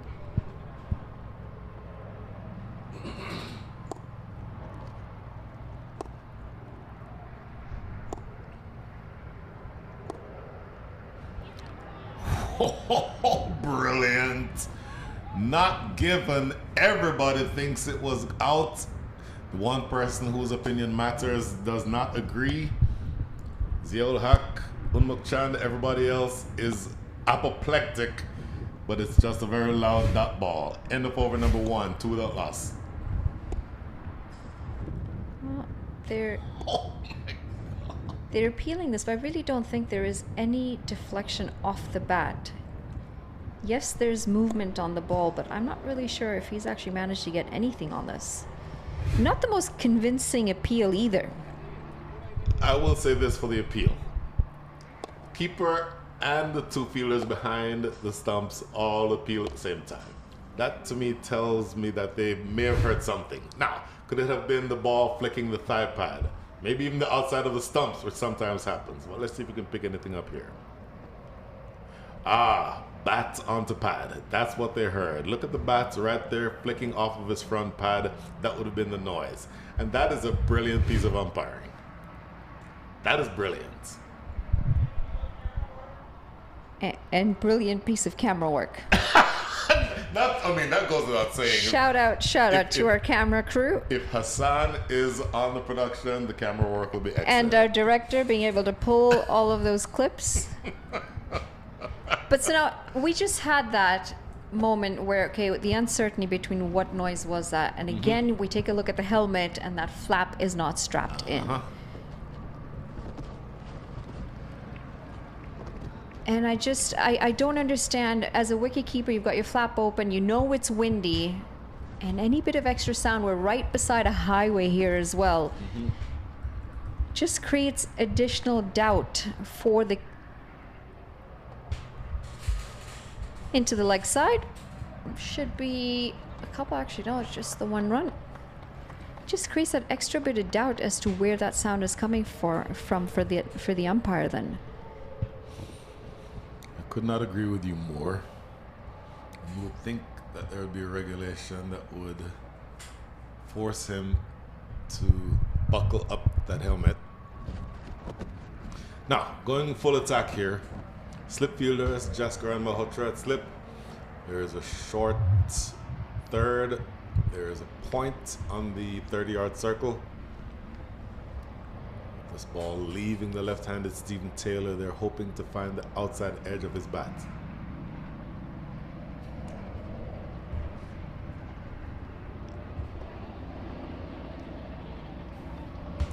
Good bowling so far. Neil Narvekar is actually the bowler. My apologies that earlier I may have said Mohammed Khan. It's Neil Narvekar. Bowled well during the power play in the first innings of the first match.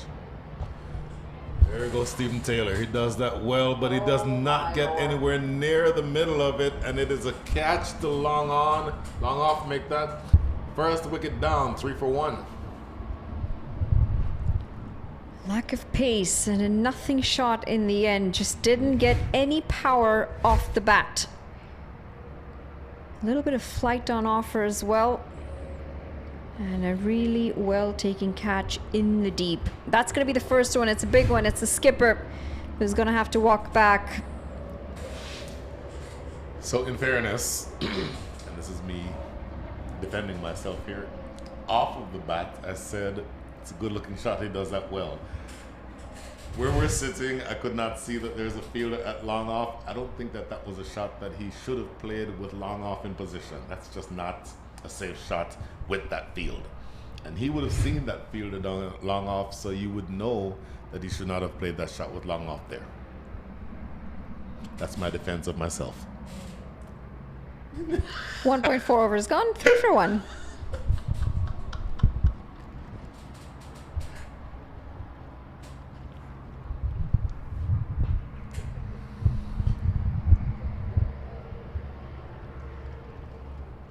Plenty of batting to come, though, for this Atlanta Fire side. They won't be stressing. Again, only need just a little bit over 8 runs and over from here on.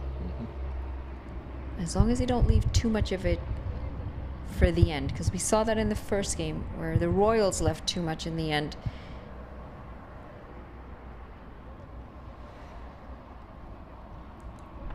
Talk about the batting power in this side. Obaspinar, you could argue, is the best batter, not just in the Atlanta Fire side, but in this game. You could make that argument.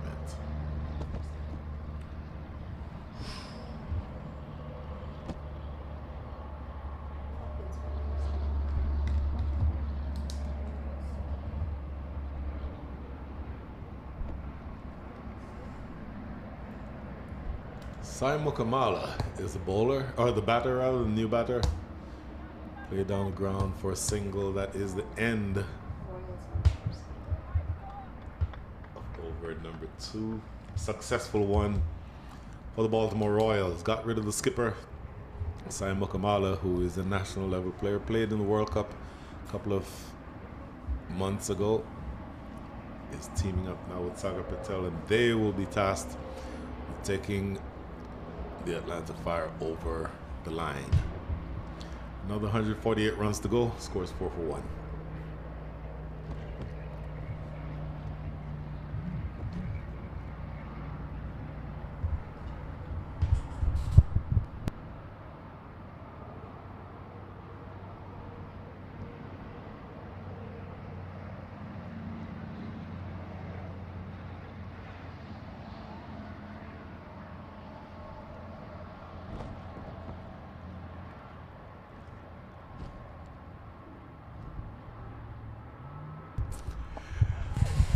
Sliced away to start over number 3. Second one being bowled here. Baziol Haq. Sai Mukamala, one of the better players that you'll see in the country. Earlier I started saying that Obaspinar might be the best batter in this game. I was overlooking the fact that Sai Mukamala is in the side. He and Obaspinar, you would think, would be the ones relied on most heavily now in the absence of Stephen Taylor to take their team over the top. But a long way to go, but my goodness, we've seen a lot of expert bowling so far. And the bowling that you've seen, particularly from Ziaul Haq, first over went for 2, and all for all money thought that he had Stephen Taylor with the last ball of the first over. Second over in this match went for 2 and the big wicket of Stephen Taylor. So, a long way to go, but any amount of things can happen the rest of the way. You want to make sure that you keep this pressure up. Keep doing exactly what you're doing right now.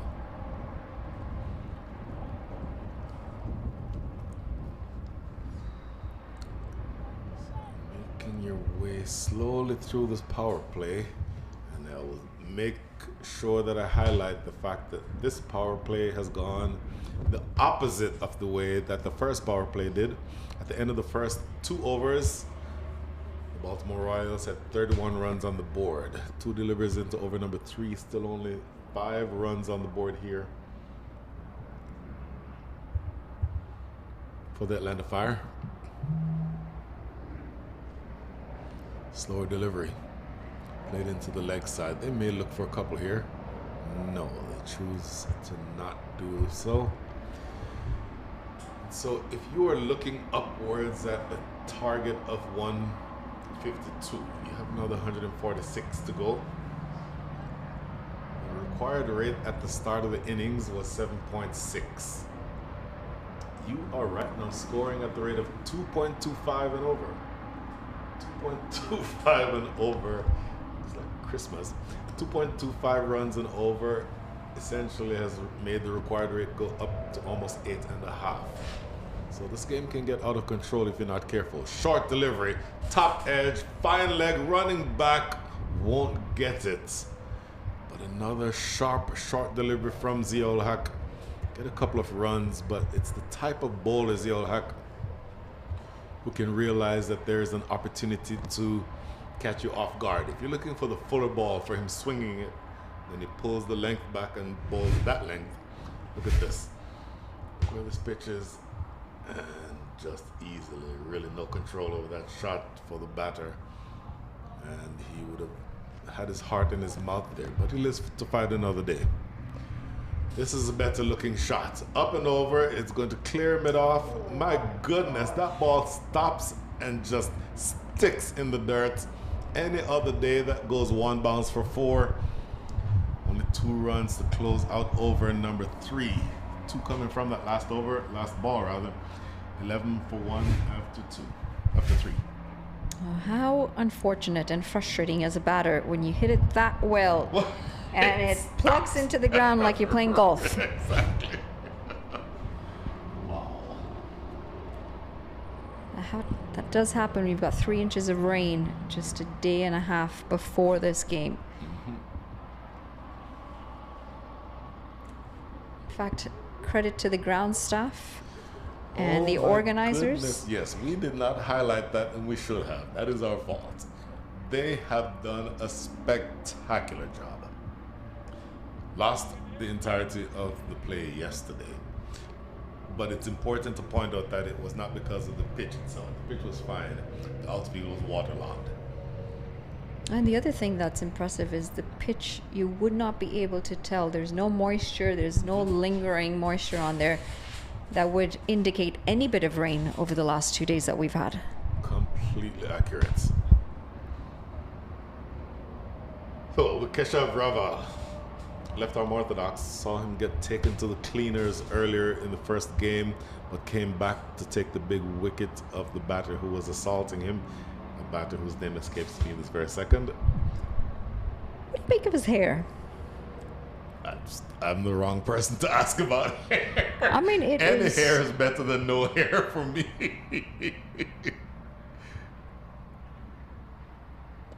Sliced away, and it will clear backward point, close to the boundary. Oh my word.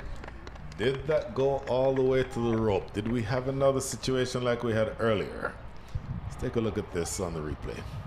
I think this looked pretty clean through and through. Just the 2 runs in my opinion, but we'll wait to see that replay. Ironically, the first part of his name, Keshav, means hair. And that's... I don't know if that's Hindi or Sanskrit or what it is, but I'm pretty sure Kesh means hair.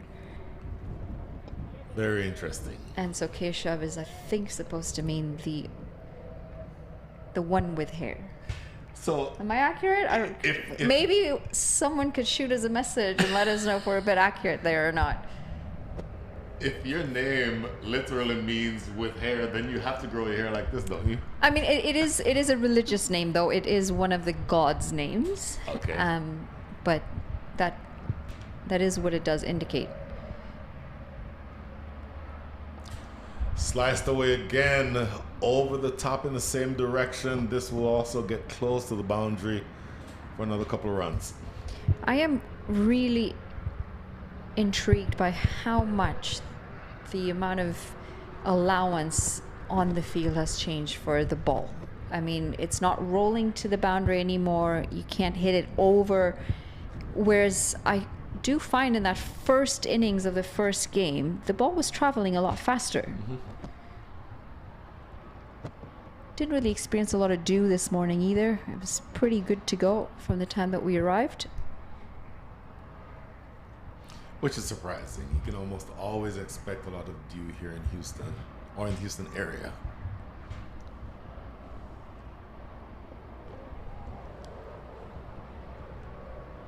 Not a clean pickup. So they're picking on the fielder at backward point here. That is Atharva Kaushal. 3 deliveries from the 4 in this over have gone in that direction.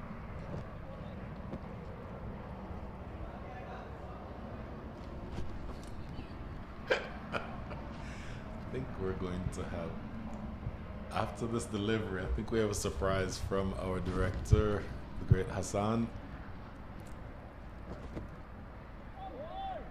Excellent delivery, just outside the edge. It's been a tidy over. The meaning of Keshav, prominent name of Lord Krishna, one with beautiful long hair. Turns out my Sanskrit isn't as bad as I thought it was. There you go.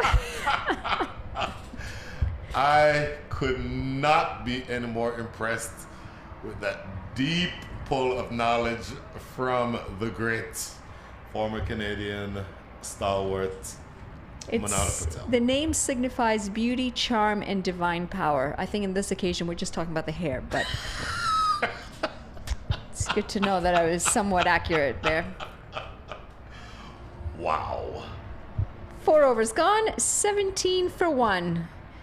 So Brian, there is something that I usually tell my family. I'm rarely ever wrong. And there, right there, is a perfect example of what we've been talking about, that hair, luscious, full head of hair. Brian wouldn't really know what that means. The Brian, Right there. The Brian He wouldn't of quite know. 1978 would, just not this version. Do you know who Kid and Play are? No. You don't know? Oh my. What year are we talking? Middle 80s, late 80s. Yes, I was born when again? I won't tell your age. Okay, Kid and Play, famous duo, rap duo. One of them had a flat high top. High top was probably literally a foot high. I had a Kid and Play when I was in college. Nice and tall. Nice and tall. You know what? Do you know the cartoon Hey Arnold? There's a character with hair like that in it. I'm sure the Silva into the attack. Gone! One delivery. That is the end of Sagar Patel, and it is the man with the hair who takes the catch right on cue, 17 for 2. Excellent delivery to pick up another wicket. Almost gave the bait, and the bait was taken, and an outstanding catch. Keshav just at that backward point position makes it look very easy, and that's going to be yet another wicket. Wow. Atlanta Fire 17 for 2. I thought Atlanta Fire would have been a little bit more fluid with this run chase, given the experience that they do have in this side. They're just struggling a little bit with this bowling. Again, there is lack of pace on the surface. The bowlers are also making it very difficult by bowling in the right areas, and then the fielding has been quite outstanding. That catch made it look very easy, but it was traveling at some speed. Yes, and to his left, but it helps that he's a left-hander, so that would have helped him catch that easily. I thought you were going to say it helps that he's got some divine powers. Well, that too. That divine, always on the side of the one with the divine powers. There's no question. Now, you've lost a couple of wickets, the captain being one, the second being Sagar Patel, but you have Simon Kamal at the wicket. You still have Obaspinar to come. Abdullah Malek, who is at the crease now, is a good batter. You have a Shadley Van Skokvik who can bat. My goodness, you have a former international cricket captain, Zishan Maksud, still to come. So there's loads of batting. I don't think the overall run rate is an issue. You just want to make sure that you don't lose any more wickets, at least not in bunches. It's left-handed Abdullah Malek, who's immediately off the mark. I think for me, it's also that intent. Again, I'm going to speak about that because we saw the Royals struggle in that first innings because of that lack of intent. And what we don't want to see Atlanta Fire do is start in that path very early on, because they've yet to build a partnership like we saw in the first innings. We've now seen 2 early wickets with just 18 runs on the board, and that intent needs to come through. Now, mind you, we're talking about a very experienced batter in Saiteja Mukamala out in the middle, and someone who is known to be able to build an innings, known to be able to capitalize and go on to get bigger scores and bring their side home. So there is a lot of comfort, I'm sure, for his team, knowing that the likes of him are still out there. It's interesting you mentioned that he's experienced, and he is in fact very experienced, but he's still a very young man. I'm going to guess his age is around 21, 22, very, very young. You would think he would anchor the middle of the USA batting lineup for the next decade and a half or so. Different assignment here. He needs to be able to mix caution with aggression and get his team closer toward victory and make sure that that required rate does not get out of control. Down the leg side, catching opportunity. They're peeling. Umpire Myron James says no. Oh, let's take a look at this. They seem convinced with that appeal, Manali. Well, they were so convinced that Amshi De Silva didn't even bother to look back. He Correct. thought that was a wicket. Very close to that pad, and I have a feeling it's taken that thigh pad on the way through to the keeper. Let's give credit where credit is due. We don't have the technology to be able to confirm this, but it looks like it came off the pad. And assuming that it did, that is a brilliant piece of umpiring from Myron James. It's one job I absolutely refuse to do. Slower delivery, played back to the bowler. I, every once in a while, will show up and take a look at this again. Yeah, to me, that has passed the bat and is clipping the bottom of the thigh pad. A good piece of keeping, too. A side angle would be really helpful. Yes. To be able to tell. Exactly. I am a decent enough umpire to have umpired in tournaments like this one.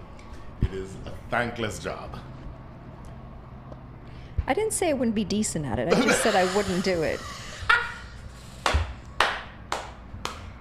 I stand corrected, Miss Manali Patel. My goodness. End of over number 5. Take a look at this again. See if we can see anything on going down the leg side here. This is excellent camera work. That is off of the batting pad, the top of the batting pad. That's what the noise was. Great camera work, great umpiring. Now, let's do a comparison. End of over number 5, 21 for 2, Atlanta Fire. The Baltimore Royals at the end of over number 5 were 48 for 1. This is amazing to me. I see those tall Manhattans in the first 2 overs. That's what's missing so far. And we are getting nowhere close to the start that we had seen in the first innings from the Royals. And therefore, you're already behind on the rate. You're already 2 wickets down. So it's a lot of rebuilding here that the Atlanta Fire are going to have to do. And the last thing you want is for them to leave too much for the end. 5 overs in, though, you've got time to get a really good partnership going between these two.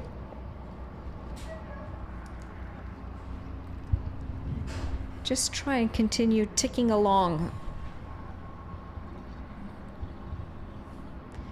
What's really changed, though, is the lack of boundaries that we saw in that first innings early on. Oh dear, make that wicket number 3. Thick outside edge and a very well taken catch. It's Malhotra, Jaskaran Malhotra in first slip, and this is not going to help the cause for the Atlanta Fire. Excellent piece of bowling by the skipper. And the field was placed to perfection for this very moment right here. Jaskaran Malhotra with a great catch. Not quite as spectacular as the one taken by Stephen Taylor in the first innings, but this is a similar type of catch in the sense that he was leaning one direction and then had to adjust because of the ball coming off of the edge. And we'll try and see if we can get a look one more time at this delivery, because it's the length that was very key in this. He just pulled the batter nice and forward, dragged him out of that crease to get him to throw, and that turn off the surface to be able to throw that bat at it. No, I think that's definitely safe, safe catch in the fingertips, but in them nonetheless. But if you see at the very end of that, he bobbled it, but then regained control of it. So it very easily could have slipped out, but he does well enough to keep it in the palm, bobbled it up in the air, but then eventually secures it. Now, here's somebody whose name we've not called a whole lot in this game. It is, I believe, in fact, we said his name plenty. That's Obus Pinar. My apologies. These eyes don't work as well as they I was a little confused for a moment. I'm like, are you sure he took a few catches in the first innings as well? Okay, look at the very end of this. Look how he bobbles this. There. And then pops up in the air. But there, that effort to regain control of it. That is so expertly done. Skipper, 1.2 overs. Figures of 2 for 2 in a T20. It doesn't get much better than that.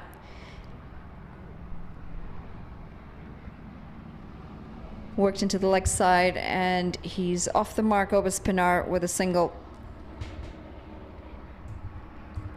I think this partnership is going to be extremely key for Atlanta Fire. You've got 2 well-known batters with the ability to anchor the innings. We know Obus Pinar can also hit the long ball.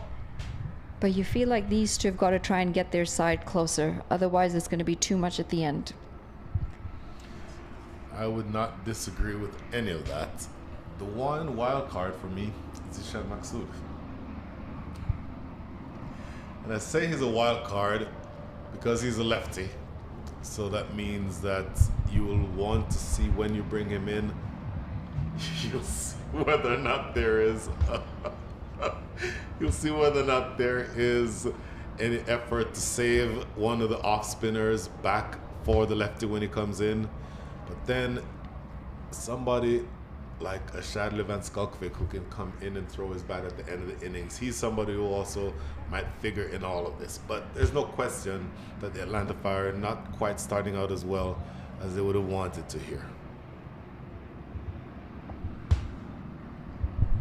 Up and over through the offside, and again, that outfield just not helping the batters. It's going to be very clear here that either you find a way to get it over the rope, or you've got to try and run every single run as hard as you can. You're not going to get much assistance off the outfield.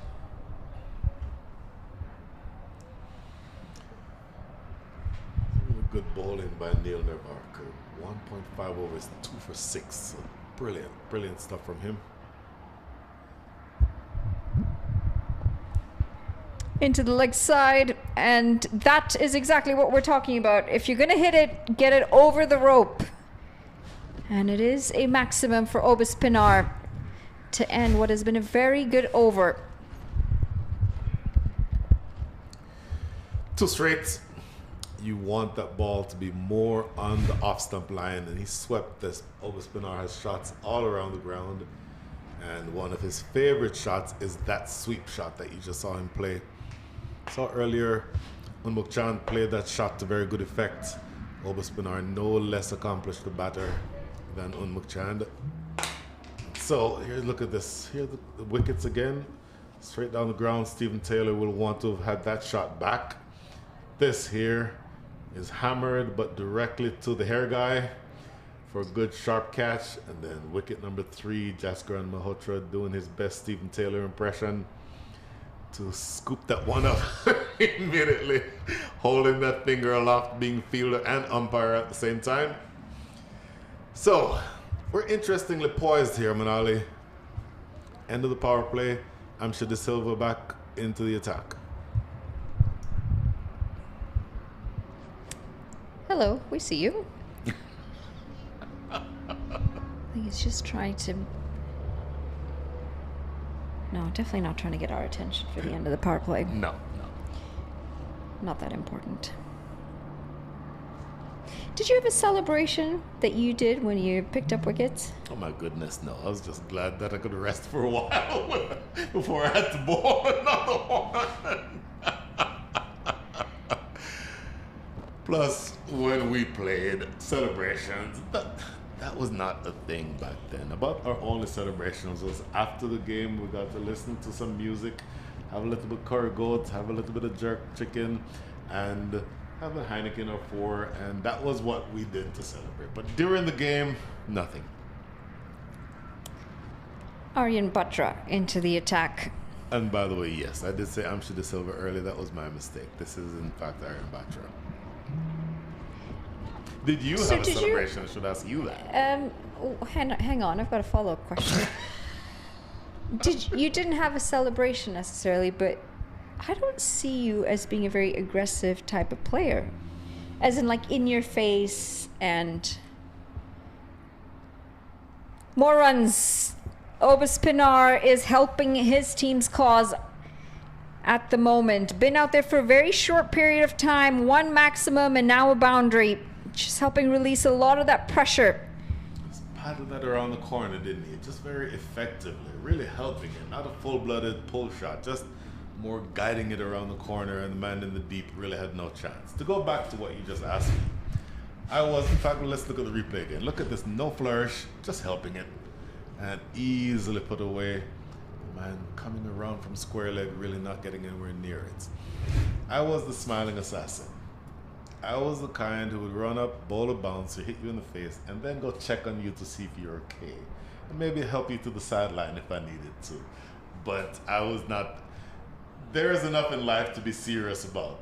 Playing a sport is not one of them, especially not as a weekend cricketer. You're everybody's best friend, even though if you're trying to knock their heads off. But you don't need to do it with any animosity. And which is one of the reasons why I do not like the confrontational aspect of fast bowling. That has never appealed to me in any way. Who said it's just for fast bowlers?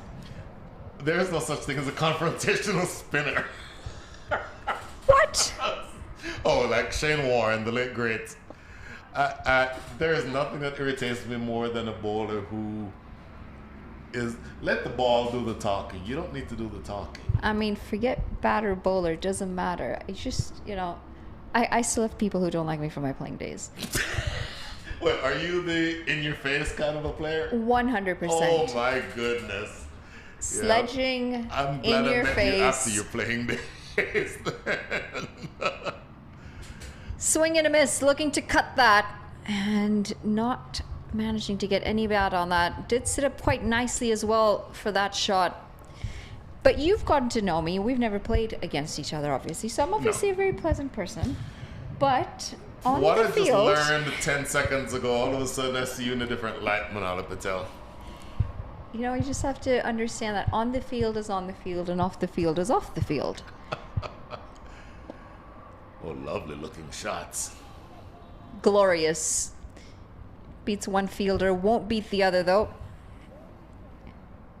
I'm all for playing hard, and I know some of the people that I coach, I say to them as well, they're just, well, we're just making sure they're okay. And I'm like, yeah, you can do that after the game.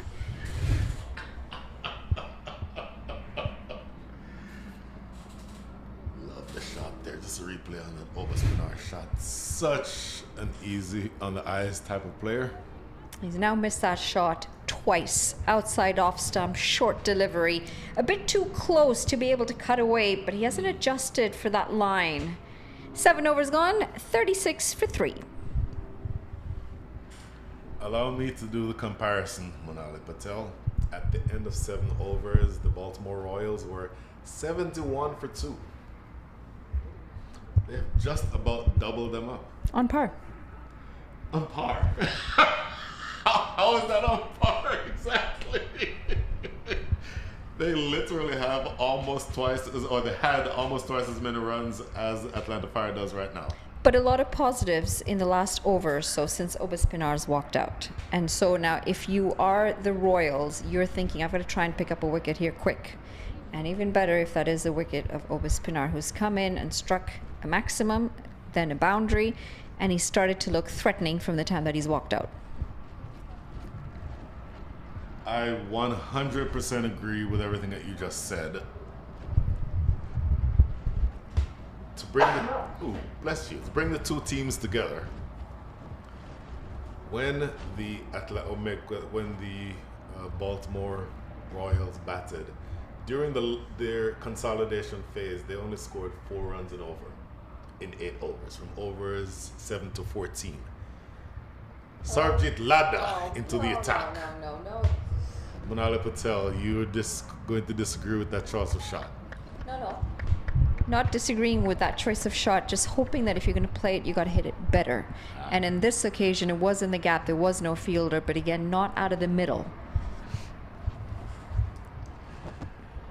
This is an interesting matchup. Sarjit Lada versus Obaspinar.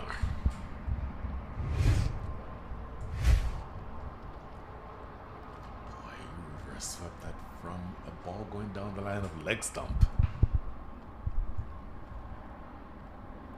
Turn off the surface. Excellent delivery. It's just gripped and ripped off that surface. Wow. Staff. Great name.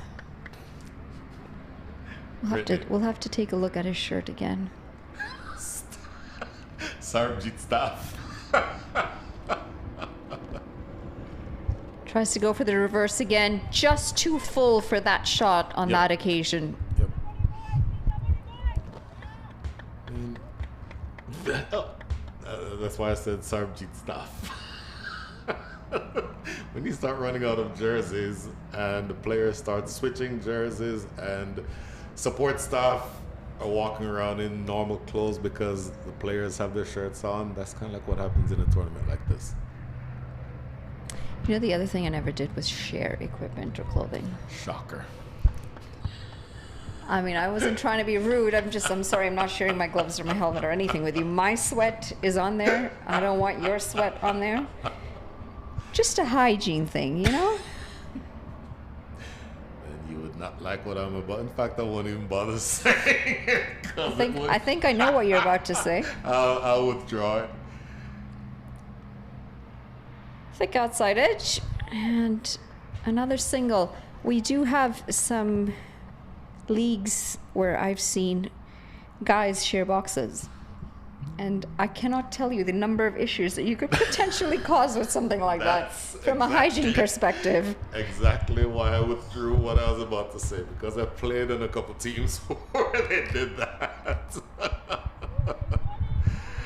Great first over by Sarvjit Ladda. Just 4 runs coming from it. Excellent stuff. And because of the excellence of that over, the required rate is now over 9. End of over number 8, 40 for 3. Got to give credit to the Royals here. They didn't have the best of first innings with the bat, but they've certainly come out and tried very hard to defend us and to defend us well. Their bowlers have been on the mark. And right there, as we take a look at this scorecard, the 2 openers back in the pavilion for single digits.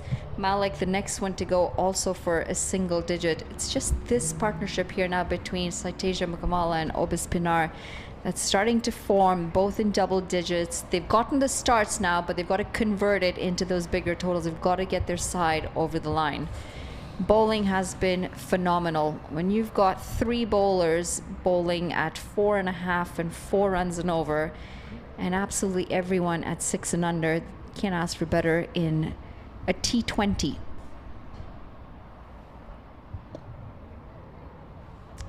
Length really good on that occasion. Forcing the batter to wait a little bit and create the opportunity. I'd say just now that the Atlanta Fire is in trouble, but they're falling behind. There's no question that this pair is going to need to start doing something to pull their team closer toward victory. This is already the largest partnership in the innings. It's currently worth 21. They need to put on at least 50 and then accelerate from here. Well, this has been picked up, and it's been picked up a very long way. In fact, this has gone out of the park and into the bush. Wow. Just when you said they were falling behind, we've now seen the first real shot of aggression from Saiteja Mukamala. This has been struck beautifully for 6. Oh, he smashed that. Look at his body language after he plays the shot. Look where this ends up. Earlier I said halfway to Austin. That is in the direction of Austin. That's a good probably 20 yards beyond the fence. The fence itself is about 10 yards beyond the playing area. So that is a huge shot by Sai Mukamala. He really held his shape through that shot, didn't he? The Yep. balance, and didn't try to overpower it either. Mm-hmm. Just quick hands through it. Would have been a wide had he left it, but why would you take 1 for the wide when you can pick up 4 in that fashion? Well, that brings up the 50. Earlier I just said this is the largest partnership in the inning so far, now worth 29. This pair, as I said, needs to go on and put their team closer toward victory. You're exactly right, that would have been outside of that wide line, but you get 4 runs for it. If you flash your bat, nobody in the deep third, and you're in a good position here. 3 balls remaining in over number 9, but already 10 on the board. Leg side again, goes for the short delivery. It's just gonna fall short of the fielder. Zia Huck in the deep. Just now see a bit more aggression from the bowler as well, putting a bit more pace on the deliveries. Off the bat, I thought that would have carried straight to Zia Huck at deep in wicket.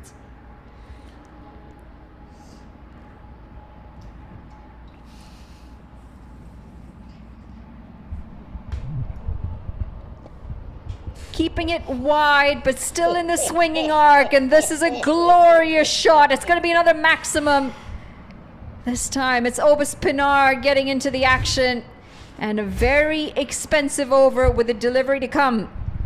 Well, this ball is outside the line of off stump. Again, would have been a wide, but Obis Pinar, the difference between Obis Pinar and Simon Kamala, Obis Pinar is much taller, has a much bigger reach. So even though it was that wide, he was still able to middle it because of the reach that he has. And it flies over the top of extra cover for 6.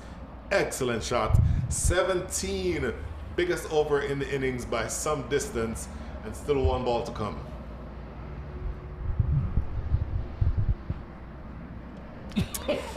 Goes again.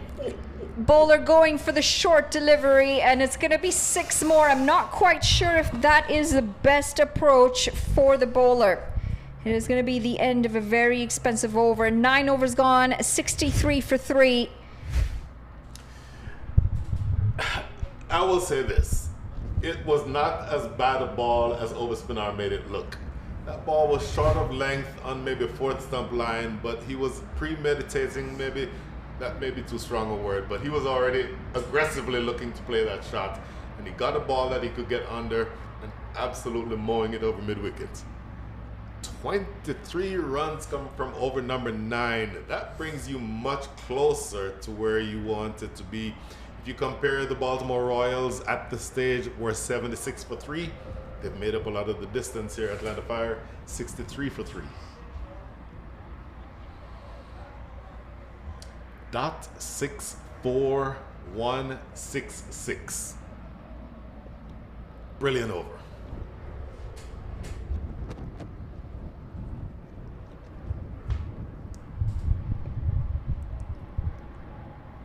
Now all of a sudden the equation looks a lot easier for Atlanta Fire. Yes.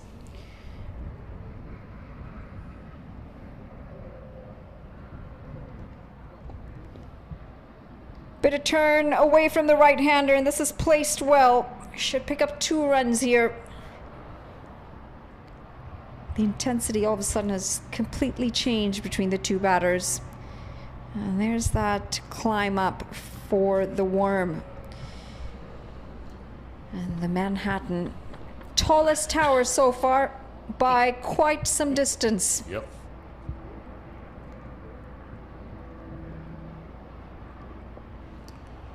Over number 9 in the Baltimore Royals innings went for 2. Over number 9 for the Atlanta Fire went for 23. You make up a big difference when you score essentially 3 touchdowns if you're an American football fan. You scored 3 touchdowns in the last over. That's going. That is moving. That would never happen in football. 3 touchdowns? Yeah? Why is that? Because you wait a whole game to see 3. As I said, American football. Yeah. You wait a whole game to see 3. What version of American football are you watching? You might see 6, 7 touchdowns. When do you see more than that? A touchdown is worth 7 points. So 21 is 3 touchdowns. You know what? Never mind. Let's get back to cricket. I'm not talking about the points. I'm seeing like the number of times that you see. How many touchdowns do you see in an average game? Minimum of 5. Minimum. You're in football country. I don't know this part of the world, American football country. Not much happens out of the football in this part of the world. I will say it's one of the sports I find very boring. That is an amazing, amazing accusation. There is a lot of reasons to not like football. It being boring is not one of them. But let me explain. I think, for me, I just find it too start, stop, start, stop, start, stop. That's fair. Whereas rugby is more, okay, we're going to continue playing on, more continuity. Fair. Completely fair. This is an excellent over. Sarbjeet Ladda comes in and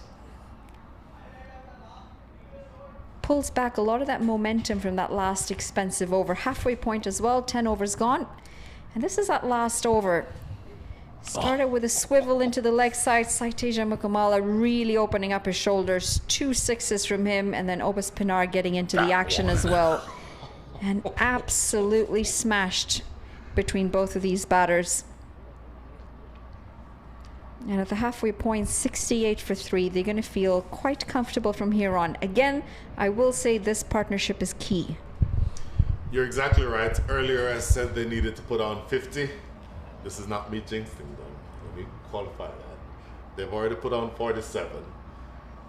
But it feels like this is the momentum that they needed to sort of launch the attack towards the back end. And so when you have a Zishan Maksud who's still to come, when you have, I keep calling his name in the batting context, Shadley Van Skalkvik, even somebody like a Janoy Drysdale, who is a big fast bowler, can come in and hit the long ball.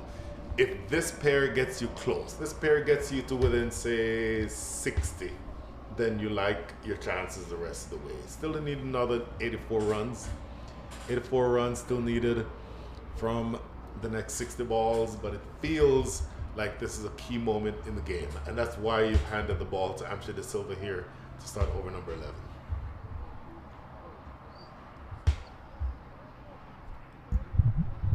If you were to pick your favorite sport, what would it be? Cricket by a long way. Really? Easy. If you say yours is anything other than cricket, Poor delivery, full toss, smashed away, straight into the hands of the fielder. But my question is this not a no ball? I have to say that to me, it looked like the ball was dipping. And that's Obaspinar is pleading for it to be a no ball. I think this was high. This is very high. Let's see that again. This, you may have a point. I think that is very, very unlucky. That should have been a no ball. And this partnership has been broken off a really poor delivery. 68 for 4. Saiteja Makamala back in the pavilion. Oh, I want to see that again. Look at this. Back of the hand, slower ball. Oh, you know what? I'm going to be contrarian. Number one, the ball was dipping. Number two, Simon Kamala was actually slightly stooped as he played that shot. So as an umpire, you're not looking at the ball or the batter's waist. You're picking something in the background that is at the level of his waist, and that's what you're looking at to make that call. I would love to see a replay of this and to freeze it at the point of contact. Let's see another replay on that, because again, I'm not necessarily rooting is not the right word. I'm not necessarily taking the side of the umpire, but look when he plays the shot. He's stooped. Look at this. Look when he plays the shot. He's well stooped. Right there. Yes, but he's stooped. His knees are bent. So I agree. He is down, but even if he was standing, I don't know if that ball would have been over his... To me, if he's standing straight, it's at least close. It's certainly not clearly a no ball. You can argue over 2 inches or here whether or not it would have been adjudged a no ball. Now, one thing is for sure, had that been Obaspinar, it would not have been, there's no doubt. Obaspinar is 8'6". So 8'6". Okay, obviously an exaggeration. Oh, sorry, I thought you might have switched. No. No. But it's an interesting discussion. To me, what an umpire is doing, he's not necessarily looking at the player at the time when he plays the shot. Before the bowler starts running in, he picks something in the background, and that's what he focuses on to make that decision. Zishan Maksud is at the crease. This is going to be an interesting passage of play. Oh, we might have a slight injury here. Oh no. It is Keshav who's down. Oof. Just looks to be in a little bit of discomfort here. But that's a very important partnership that's been broken. Both of those batters were starting to look very dangerous together. Now, key for Zishan Maksud is he's got to try and keep up with Obaspinar, but more importantly, he's got to give Obaspinar as much strike as possible. Because they've just brought that required run rate down to something manageable. They don't want to go back the other way and increase more pressure on them.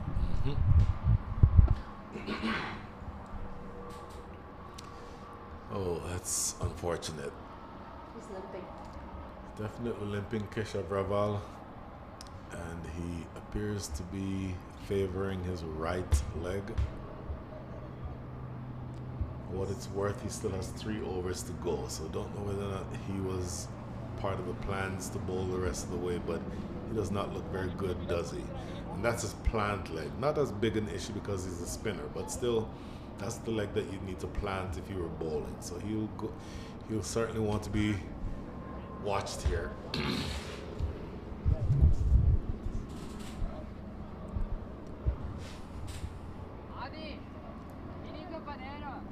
Right, I think this is going to be the matchup. Oba Spinar, Amshi De Silva.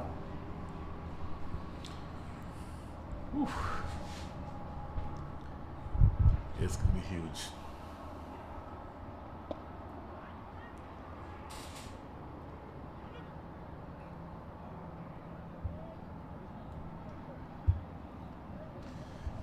Now the other thing is also going to be how quick Zishan Maksud can be in between the wickets, because Saiteja Mukamala, Oba Spinar were able to push those quick doubles. But you've been asking for him. He's here, out in the middle, Zishan Maksud. I think his pedigree speaks for itself. Very experienced. I also think the experience that he has will know that the best thing to do now is do exactly what you just said. Feed Oba Spinar the strike. 31 from 18. We expect that Oba Spinar will be able to push on and continue in his aggressive fashion, aggressive without being risky. So I'm expecting for them to keep doing that. Times it beautiful. It doesn't mean the ball just races off the bat.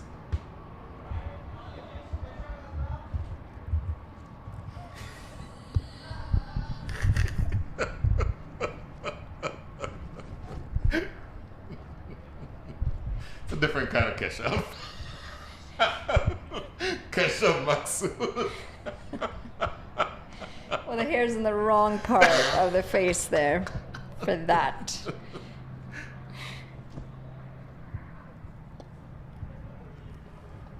And this right here is the fear now. The momentum that Oba Spinar's picked up needs to keep going for Atlanta Fire. 11 overs gone, 72 for 4. As a batter, when you are striking the ball well and you've got the momentum on your side, you want to keep strike. You want to keep going with that momentum.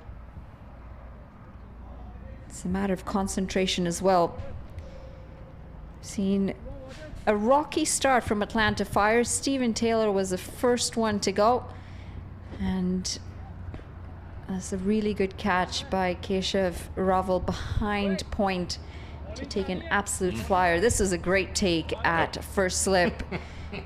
And this Saiteja Mukamala, the last wicket to fall, thought he would have had enough to clear the boundary and thought, at least if I didn't, I've got a chance at a no ball for height. Neither happened. He is back in the pavilion.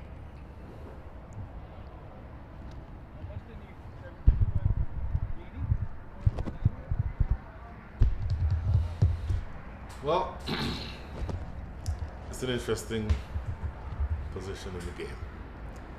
You don't want to lose another wicket, but you're not yet halfway there in terms of the runs that you need.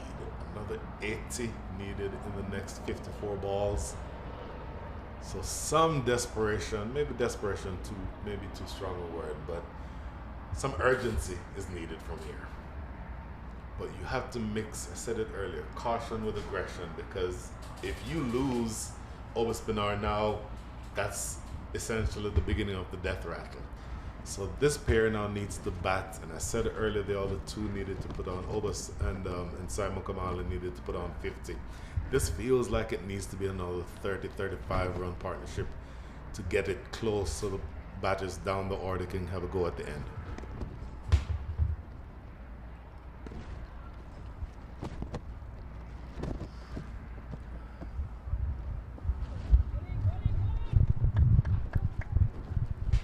Even if they're not able to get the big boundaries, if they can continue doing this,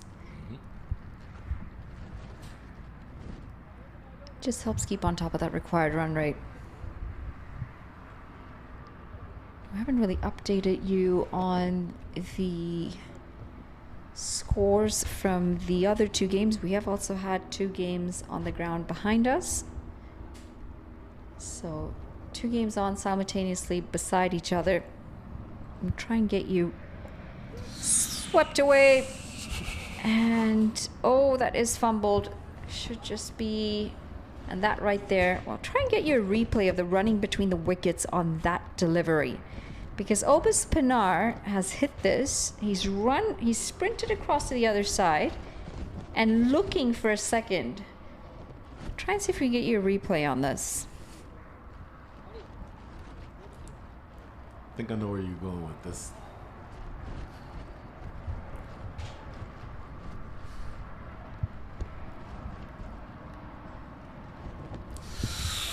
Goes long. Zishan Maksud and goes long enough for 6. This is struck really well from the meatiest part of his bat. Leg spinner bowling to the left-handed batter, turning into him, and he hammers this. Drags it from a 5th stump line. That's a clean strike that goes over the fence. That's how well he's hit it. Zishan Maksud.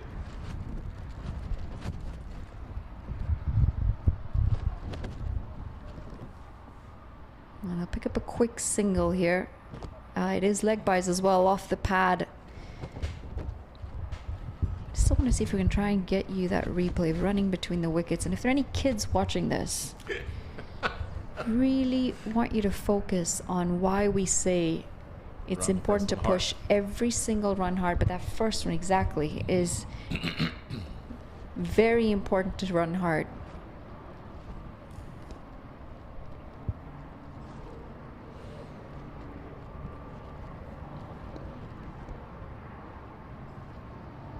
Bit of turn off the surface. And 2 runs to close the over. 12 overs gone. It's 84 for 4.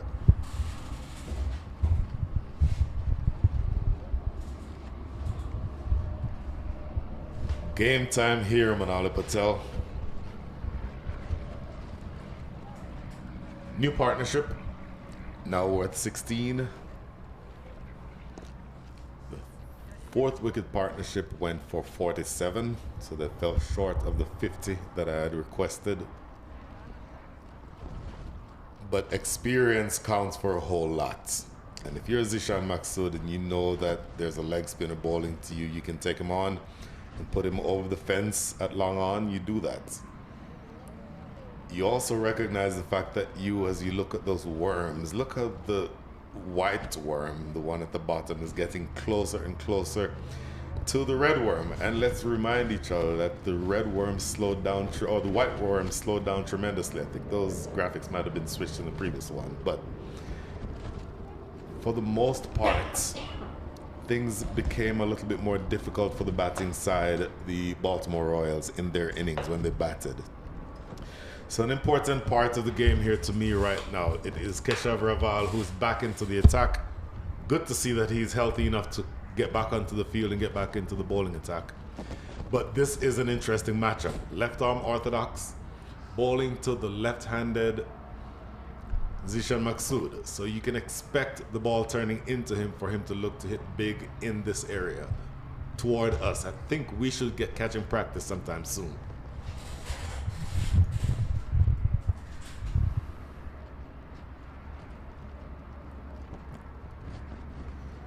Interesting. Just feeding the strike to Obis Pinar.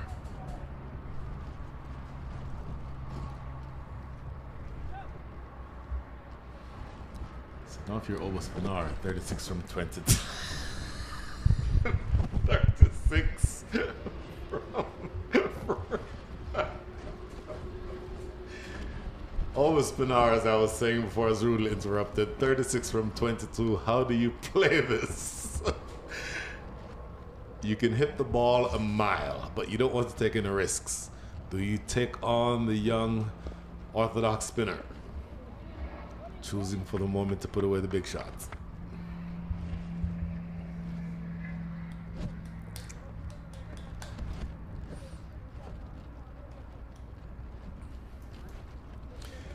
Feels like we're poised for something to happen here. Something has to give, one way or the other, very soon.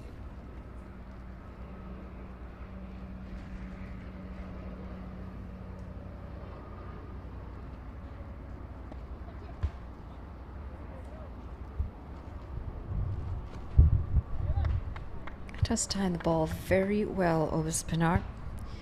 Long levers help that as well.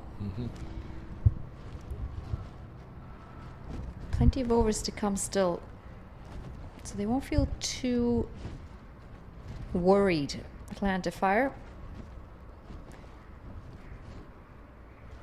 I think for the Royals it is going to be let's pick up wickets. It's the only way you can comfortably try and solidify this game. Quicker delivery, going with the angle as well away from the left-hander.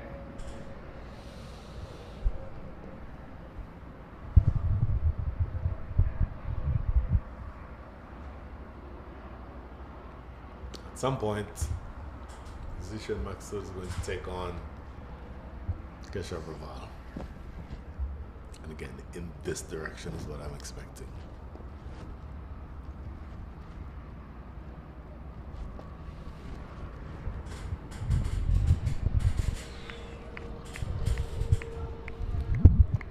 From Amsha De Silva earlier talked about how the fact that he's a really good outfielder. Obas Benar, 37 from 24. If he hits a 6 on this ball, the scores will be exactly level after 13 overs, 93 for 4 each. So we're rooting for a 6 on this ball just because I like those statistical oddities. Are you one of those OCD people with numbers? Yep. So when you're driving, does the volume have to be on an odd number or an even number? Which are you? Or does that not matter? It doesn't matter if I'm listening to music. I just put it on 10, basically.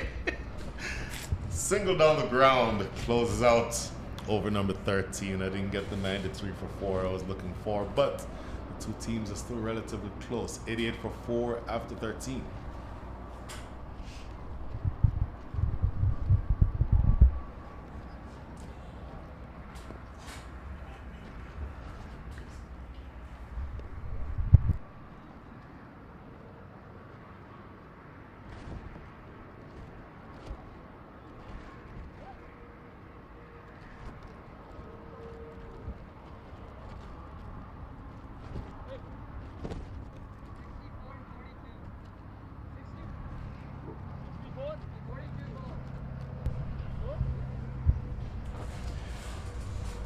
Well, Sarjit Ladda is going to bowl his last over.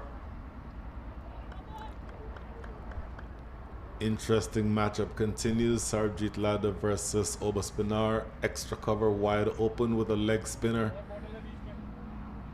Expect that if it's wide enough, Obas Benar will try to target that area outside off stump.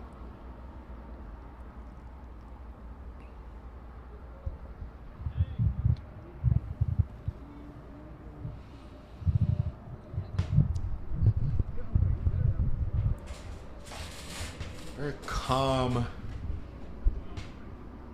aspect or a calm characterization to the chase. They're not necessarily looking overly aggressive. That can be one of two things. Either A, they're completely satisfied that they are where they need to be and they can accelerate at any time, or they continue to fall behind.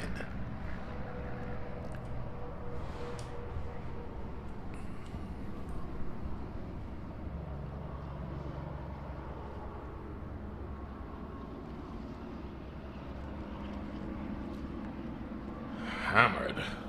Put away for 4. Zishan Maksud will want that ball turning into him the way that one was. I think it is the quiet confidence that Atlanta Fire have in them. They do believe that they've got enough batting to be able to see them home. Not overwhelmed by this total or this target. And that struck beautifully for 4. We've seen the sweep shot very prevalent throughout both of these games on this ground. Look how wide of the crease Subject Ladder is bowling. Look how wide he is. Oh! What a stunning catch that is. Great work in the deep. A diving catch rather. And that is the end of Zishan Maksud. Big wicket that, 93 for 5. Absolutely phenomenal this. It was in the air for some time, but they had to travel quite a distance to be able to get under this ball. This is very well taken to dismiss the likes of Zishan Maksud. Looking to be a bit more aggressive, doesn't get the distance on this occasion. Maksud gone back. It's 93 for 5. And just when we thought this innings was starting to become comfortable for Atlanta Fire, they just lost another wicket. Still believe this game is evenly poised. 5 down, you're now getting closer to the tail end of your batting lineup. Mind you, Obis Pinar still out in the middle. So earlier I said to you, if you want something done right, call a Jamaican. I'll get back to that point shortly. Look at this catch. The fielders are in Batra. Excellent diving catch. He's bowled 1 over and he was extremely expensive. Went for 23 in that over. But much of that damage has been made up for with that catch because you needed to break that partnership. Now, Paul Palmer. Again, Jamaican. You can do worse than having a Jamaican in a pressure situation like this. Hits a really good long ball. Don't expect that he'll come in swinging for the fences. That's interesting because Zishan Maksud, lefty. Paul Palmer, lefty. I would imagine the next batter in would be Shadley Van Skalkvik, also lefty. So heavy toward left-handed batters going down towards the back end of this innings.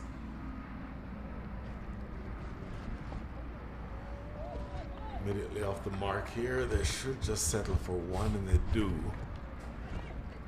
Obis Pinar.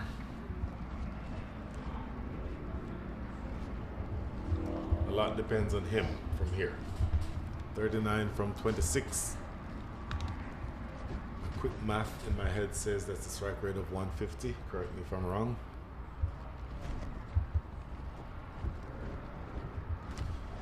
Two balls remaining here in over number 14. What does Obis Pinar do? More importantly, 2 balls remaining in Subject Ladder's spell. That shot from Obis Pinar tells me that he just wants to see off the leg spinner and get his runs from somebody else. Not the worst decision. Got 37 deliveries to come. See off this over, not a big deal.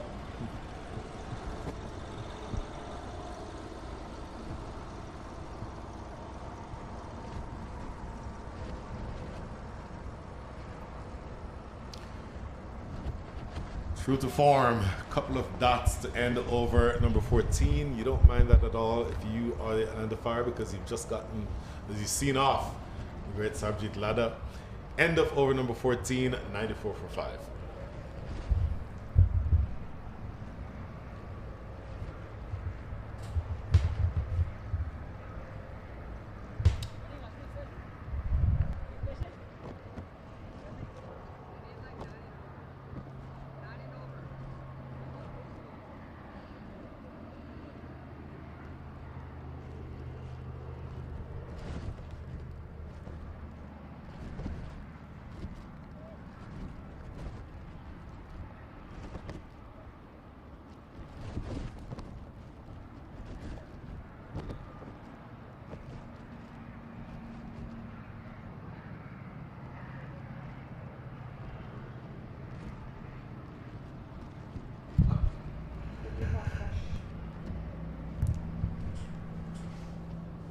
Last 6 overs coming up.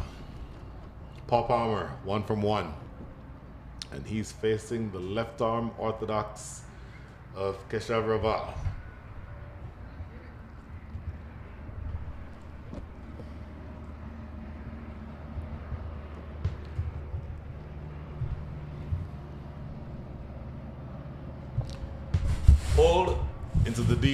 straight to square leg for a single.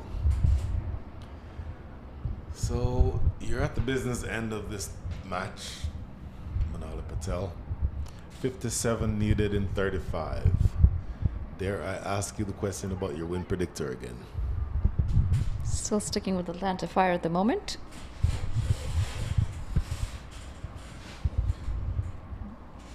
I am much more convinced. Now this is a concern because it is day one technically of this tournament, and Keshav has now been down at least 3 times. We saw him stretching when he was out here as well. He's really struggling with that leg, and it's not really an injury per se. It is more just some tightness, and I think it might be the heat, dehydration.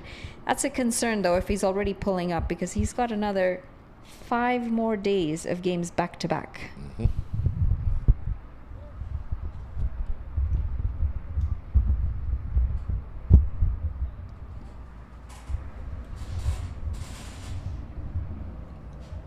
Quick look at the runs per over. Atlanta Fire have the firepower, no pun intended, to make up the little bit of a gap that they're facing right now.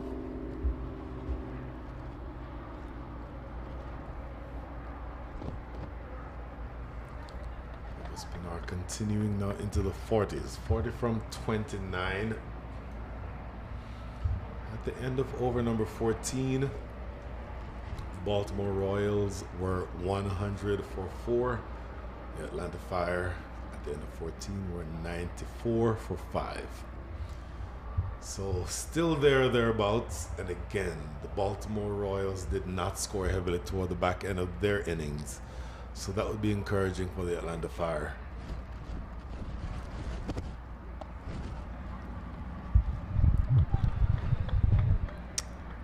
Definitely muscling the ball. I'm just not able to get the placement or the distance. Spinar's quietly now moved on to 40 off 29. That man on screen though is struggling. He is struggling, and he's going to need some rest after this game, and some physio as well to try and get him through the rest of the week.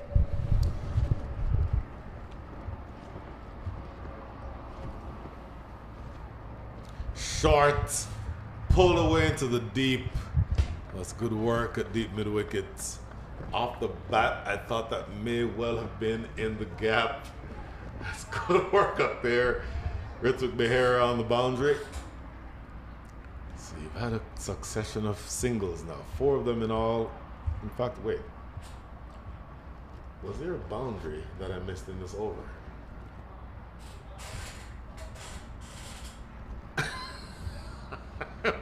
Okay. Pulled away again. This one is a boundary, in fact. Goes away from 4 to backward square leg. I'm going to say this again. He's struggling, Keshav Raval, and he is down. Now, this is the boundary. Latched onto the short ball 2 straight and was asking to be hit. This time the placement's good, but this is a real cause for concern. When your bowler is struggling that much, if I'm the captain, I would say, you know what, we'll find a part-timer to finish this over for you. You need to go and figure out what's wrong with that leg. I think that might be the case at the moment, because he is absolutely struggling at the moment. Hobbling off the field right now. Yeah, he certainly looks like he's done. So you were primarily a batter when you played, yes? Yes, and then as I was retiring, I became a bowler. Well, no, sorry, that's not true. I was always a part-time bowler, but you became more prominent with your bowling toward the end of your career. Because my batting wasn't quite. That's when you know the time is right, when what you're good at isn't quite working and the other thing starts to become your forte. That's when you kind of know it's time to hang up those shoes. Well, I will say this. As a bowler, you certainly don't want to be in the position where you're hurting your side. And so sometimes ego can take over and you're like, okay, I need to finish this over myself. I started it, I want to finish it. But if you can't plant properly, and that is his plant foot that he's having an issue with, then essentially you hurt your side by continuing to bowl. So certainly no problem with him coming off of the field here. So currently the score is 101, make the 102 for 5. Oh, knocked him over. Look at that. Paul Palmer is dismissed. It is Neil Nervarka, I believe, who's come on to finish the over that was started by Keshav Raval. And the one delivery that he has bowled so far, he has knocked over Paul Palmer. Big moment in the game here.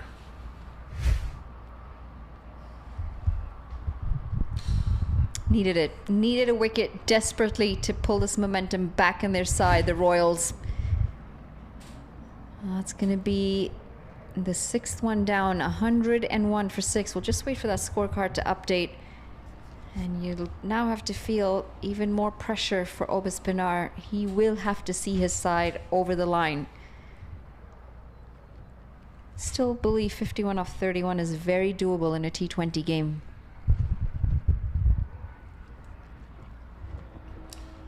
No question.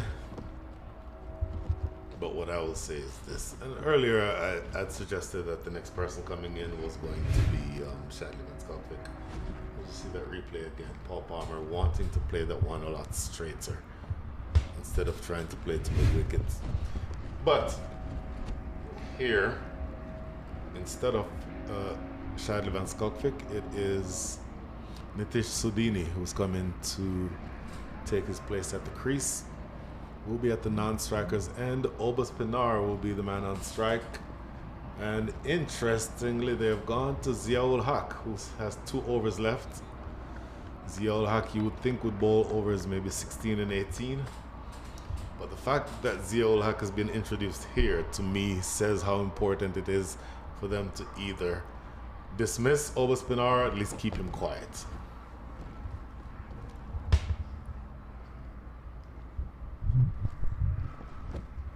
Being able to keep him at the non-strikers end will help that cause.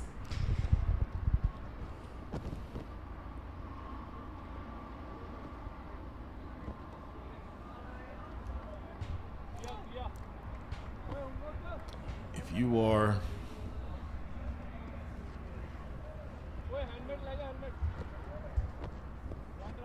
Nitish Sudhini, is the job right now just to give strike to Obis Pinar? Or do you feel any responsibility to score yourself? I mean, the fact of the matter is there's still a distance away from 152. Mm-hmm. And to say that Obis Pinar is the one going to be hitting the remaining 50 runs is a bit optimistic. He's going to need support at the other end. And if you can hit shots like that, then why do you wait on the other person at the other end? Take the attack on your own. I mean, this is cleared for a boundary. Yes, there was a fielder there. However, that's come out of the screws. That is the first ball he has faced, and he's played that like he's been in there for an hour. That is a brilliant, brilliant strike down the ground. And that takes a lot of pressure off of Obis Pinar as well, because now he's thinking, okay, I've got someone who can also strike the ball on the other side. It's not all up to me.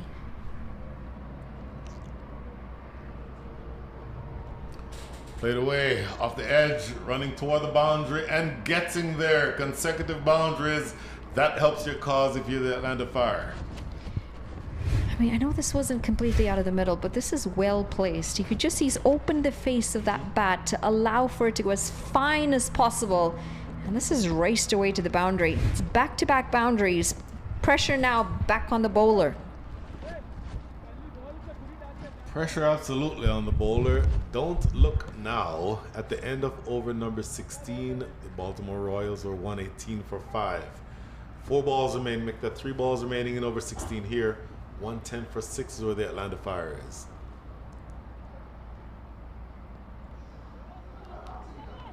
Wanted to force that one away off the back foot, didn't he? Not anywhere close to it.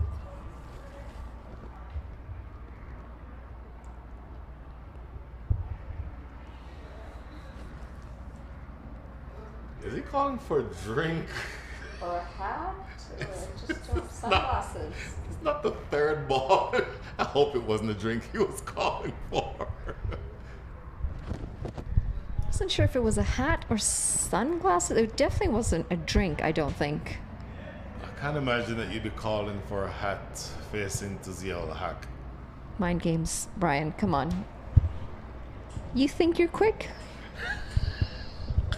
See this? I'm wearing a hat.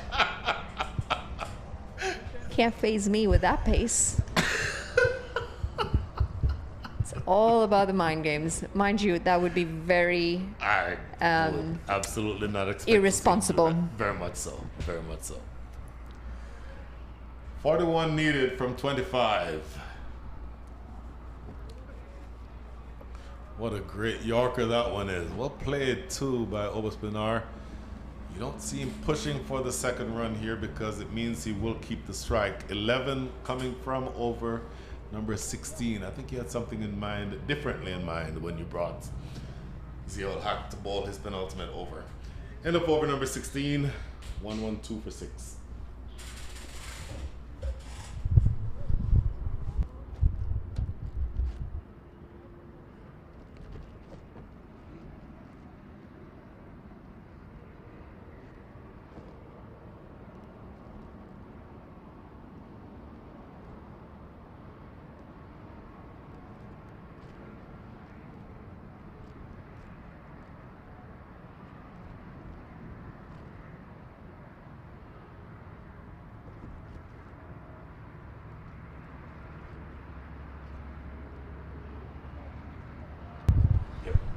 Obaspinar stand out in this batting lineup, 46 off 33. I'm sure he would like a half century, but more than that, he would like to see his side over the line. Required run rate, 10 runs and over. They need 152 to cross over the line. You are determined to jinx out half of the side. Anybody who comes up approaching a milestone, you're determined to mention it. And when you mention it, they'll be dismissed. If Obaspinar does not get to his 100, as you look at these, that one over extra cover for me is a shot of the match. But if he does not get to 100 or to 50, the blame lies squarely with you, as it appears as though he's taking a middle and off guard. Interesting. Guard. Or maybe just marking it. Oh, certainly marking it. But let's see. That does look like off stump because we're not directly down the pitch. So that No, he did point to the off stump when he asked the umpire for it. Interesting. Here we go. And I'm not opposed to this. That's a wide, and it's forced the bowler to go further wide because he is standing in between off and middle. And I'm not completely opposed to this because it just allows the batter to be then able to play the ball through the offside and the leg side.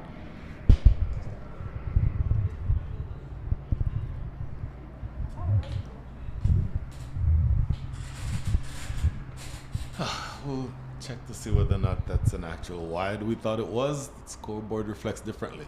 Hammered. One bounce down to long off. And that is why he wanted to take that guard. He knows towards the end of the innings, the bowlers are going to try and bowl those wide Yorkers. He wants to be able to reach that. If he's too far at leg stump, then he won't be able to throw his hands at it and get a good enough connection. Amshi De Silva, this is his last over.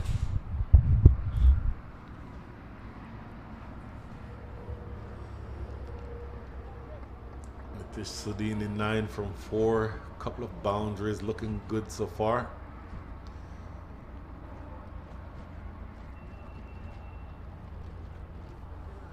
Did you have any pet peeves when you played? Pet peeves? Like little sort of things that I always had to do. No, things that annoyed you. Annoyed me. Bowlers who got me out generally. I can understand that one. You know what my biggest pet peeve was? What's that? If I'm batting and the bowler takes forever to bowl the next delivery, especially spinners. Sure. Or if I'm bowling and the batter takes forever to get ready.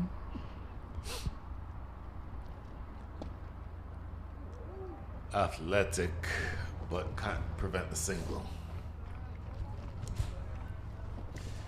How did you mark your crease or your guard when you played Just my spike. spike? Yeah.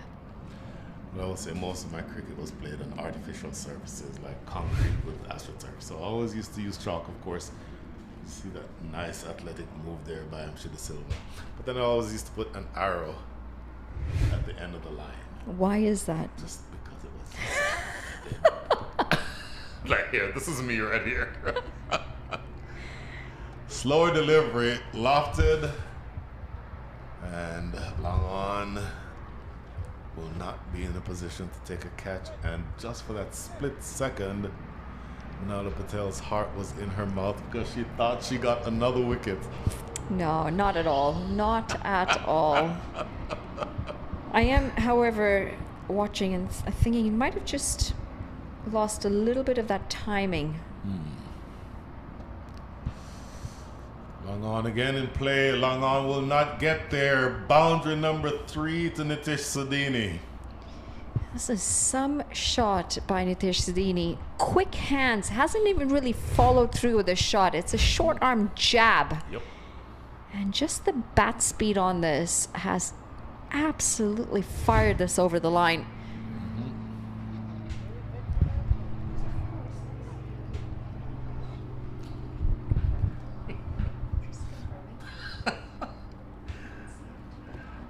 32 more runs needed from 20 balls.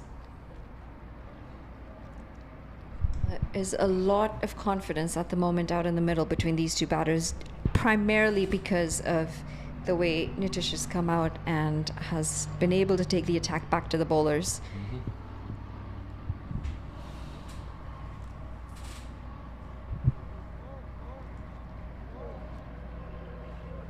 I do find the arrow quite amusing, though, that you had to put an arrow there, just in case you forgot what the line meant. You Well, needed first of the all, arrow. there's like 4 or 5 other markings on there, so I needed to distinguish mine from the others. The best way to do that was to put a B. Now, the handful of times where we, in the first club I used to play for here, we played an actual turf wicket. So I used to do the Chandapal thing and hammer it right. into The bail. Yeah, use the bail, hammer it into the turf. But from the rest of the time, That's too much effort. it makes it look like you know what you're doing. It makes it look like you're expected to score runs. You're gonna make your mark. He can bat. I'm sure he can bat. First, and then your first bowler on your way back. How many times have you played where you got a first ball? That's a good question, actually. If you don't tell me you've never gotten a first baller, because I don't. I'm sure I've gotten first bowlers. I just don't know how many I've gotten. I still remember this one game that I played. It was against Tobago, and I was fielding second innings. First innings, I got out for a duck, and I got no idea how many balls I faced, but I got out for a duck. And I'd taken that in my mind onto the field for the second innings. So I was fielding on the boundary, saw the ball coming to me. I was like, okay, I'll long barrier this, because back in the day that was fine. Sure. And I long barriered it, except the ball went in front of me, and I watched it go to the rope. And I was like, oh my goodness, absolutely horrendous. All I was thinking was the coach is going to kill me after this. I've scored 0 runs today for the team, and I've just let a boundary go by in the worst way possible. I will tell you about the worst day that I've ever had on a cricket field. I'll tell you after this delivery. Oh, that was not the worst day I've had. I'll tell you about that one. Great delivery. Well played in the end. Goes down to deep third. Using the crease very well there. Yep. I was batting. Lasted all of 3 balls. Got a full toss from a spinner. And the simplest of catches to mid-off. Bowling, 3 overs, I don't know, 48 or something. In the field, I pick up my water bottle that's on the sideline. I take it up, take a sip. There was a wasp inside of the nozzle. I got stung on my tongue. Hammered! Down to long or mid-wicket for a single. So, That's the end of over number 17. 10 runs come from the over, 122 for 6. I ended up that day with 0 runs against my name with the bat, 48 runs with the ball, and a swollen tongue. Sounds like an awful If day. you want to know how that day went. Mine was more emotional. Definitely not like that. This was, this was a very long time ago. I can't even remember the year anymore. Oh, that was a no ball. Missed that. My apologies. Free hit. Slice toward us. It's going to go all the way for 6. Amazing shot by Nitish Sudhini. That is insult to injury at the end of the over. 129 for 6 after 17. You can't afford to be bowling no balls at this point of the game, and unfortunately this time it's cost 6 runs for the Royals. 17 overs gone, 129 for 6. My worst day, or I should actually call it a worst series, was I don't remember what year this would have been, probably 2011. I think it was about 2010, maybe 2011. We had a tri-series against the US. It was a qualifier to get to the global qualifiers. It's just US Canada, 3 games, and God, I can tell you we had worked so hard, and I genuinely mean, like, we had put in training, gyms. You say it, we had done it. And then we lost the first game to the US, and obviously it stung. Sure. But that meant that we had to win the next game or we were out. Sure. And we lost the next game, and that was it. That was 2 years gone from our lives of not seeing the global qualifier. And just remember, well bowled, but really well followed this by the batter. And that is 50 for Obaspinar.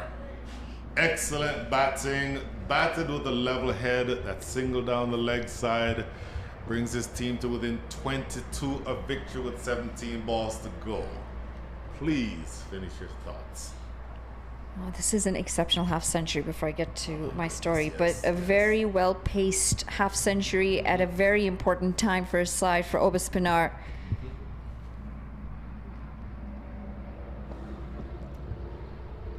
Sorry, I think he's still on. No, he's on 50. He's already raised the bat. Okay, we'll just wait for our scorer to Scoreboard will catch get caught up. up with us here in a minute, but But right, so we lost that second game. At that point, you're like, oh my gosh, all of that time and effort. And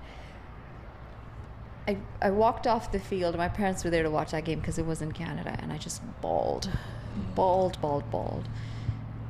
Picked up beautifully. It is going to get over the rope as well for 6 runs. Not interested in hanging around for too long here. Obaspinar has got his half century. He wants to see his team over the line, and they can finish this in quick succession as well. look at this pickup shot. It's not a bad ball. If anything, it's too straight. But Obaspinar was backing away to the leg side anyway, so that would have negated the fact that it was too straight. But he just powers it over mid-wicket for 6. Scoop shot. Scoop shot. Needless to say, premeditated. He wants to take it home in style. I'm just glad he didn't get any bat on that. He would have given some slip catching practice, but to the keeper. Right. So just another 15 needed for victory from 14 balls. They're actually ahead of the game at this stage. Pull away around the corner. Jaskaran Malhotra deep backward square leg. Does the cleanup work? 14. How do you want to score 14? 2 4s and a 6 ought to do it? Just get over the line. Doesn't matter how you do it. The safest way possible. Sure. Important innings Nitish Sudhini has played, by the way. His last ball. None for 29 from his 3.5, so didn't necessarily have the impact that you were looking for from his strike bowler. Has not looked the same bowler since the ball stopped swinging. Bowled overs 1 and 3, conceded 2 and 7 runs respectively. A little bit more expensive the rest of the way. Ooh, trouble here. that been a direct hit, Sodini may have been in trouble, but he gets home. That is the end of the over, end of the spell for Ziaul Haq. And at the end of 18, here Obus highlights, Obus Pinar's highlights.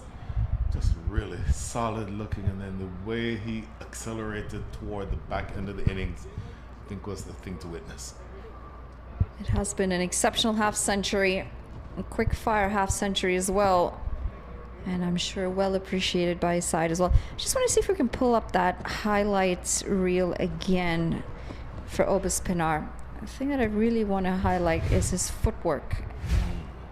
See if we can get the whole highlights package again. Because traditionally, you know, when you coach younger ones, you want them to move their feet to the ball. You want them to be able to get in a closer position to the ball. But if you watch how Obus Pinar has actually struck each and every one of this, it's not a lot of foot movement, but it is really good weight transfer. And if you watch his head, it is as still as possible. Quick hands through the ball, but all about balance and weight transfer. Really good knock for half century today for him. So the penultimate over of the innings, Amshi De Silva bowling his last. Slow delivery, launched in the air. Who wants it? De Silva himself, and he cannot get to it. And in the meantime, they scramble for a couple.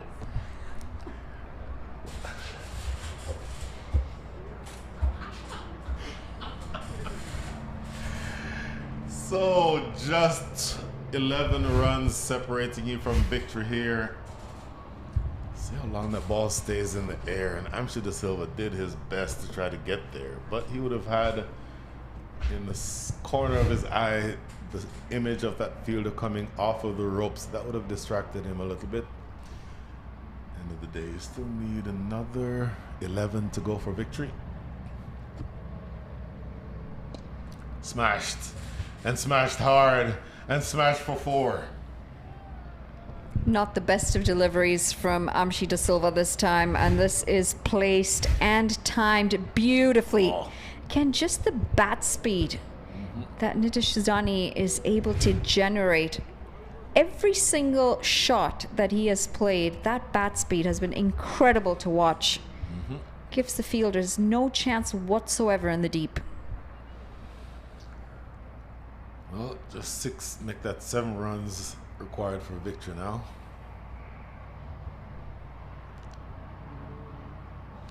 Slower delivery. A 6 closes things out in style here, Manali. Does Obus Pinar want to change things with a 6?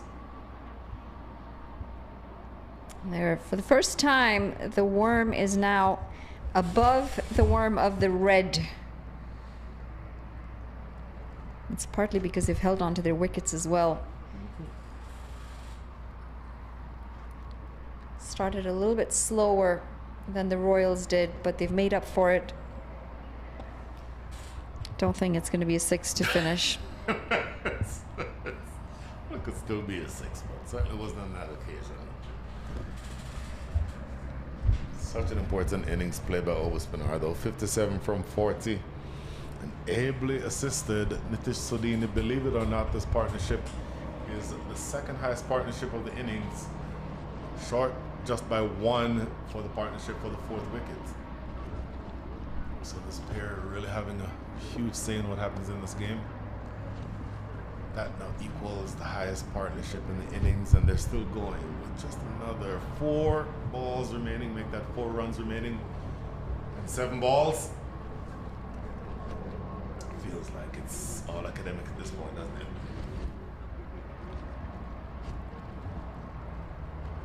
Just a few too many expensive overs in the middle from the Royals. They were well on top of a good third of the beginning of this game.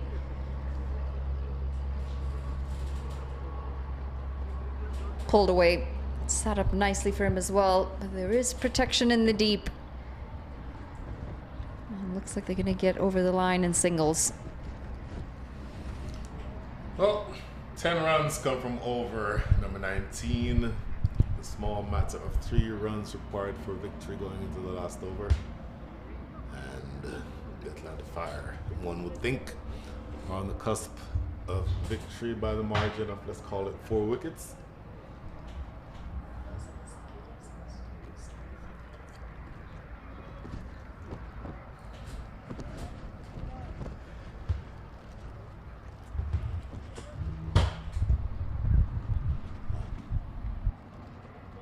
Partnerships, by far a really good partnership between Obaspinar and Nitish Sedini. One other partnership earlier on between Saiteja Mukamala and Obaspinar. These two partnerships have helped Atlanta Fire get in a comfortable position. Just double checking the score. Obaspinar wanting to make sure that they know exactly how many they need.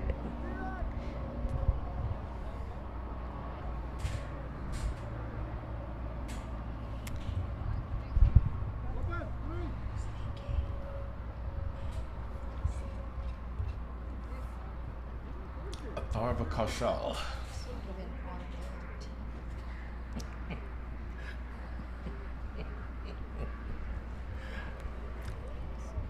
Oh, you've thrown the ball to a new bowler, a young'un too, and asked him to defend 3 runs. 3 runs. Well, here we go.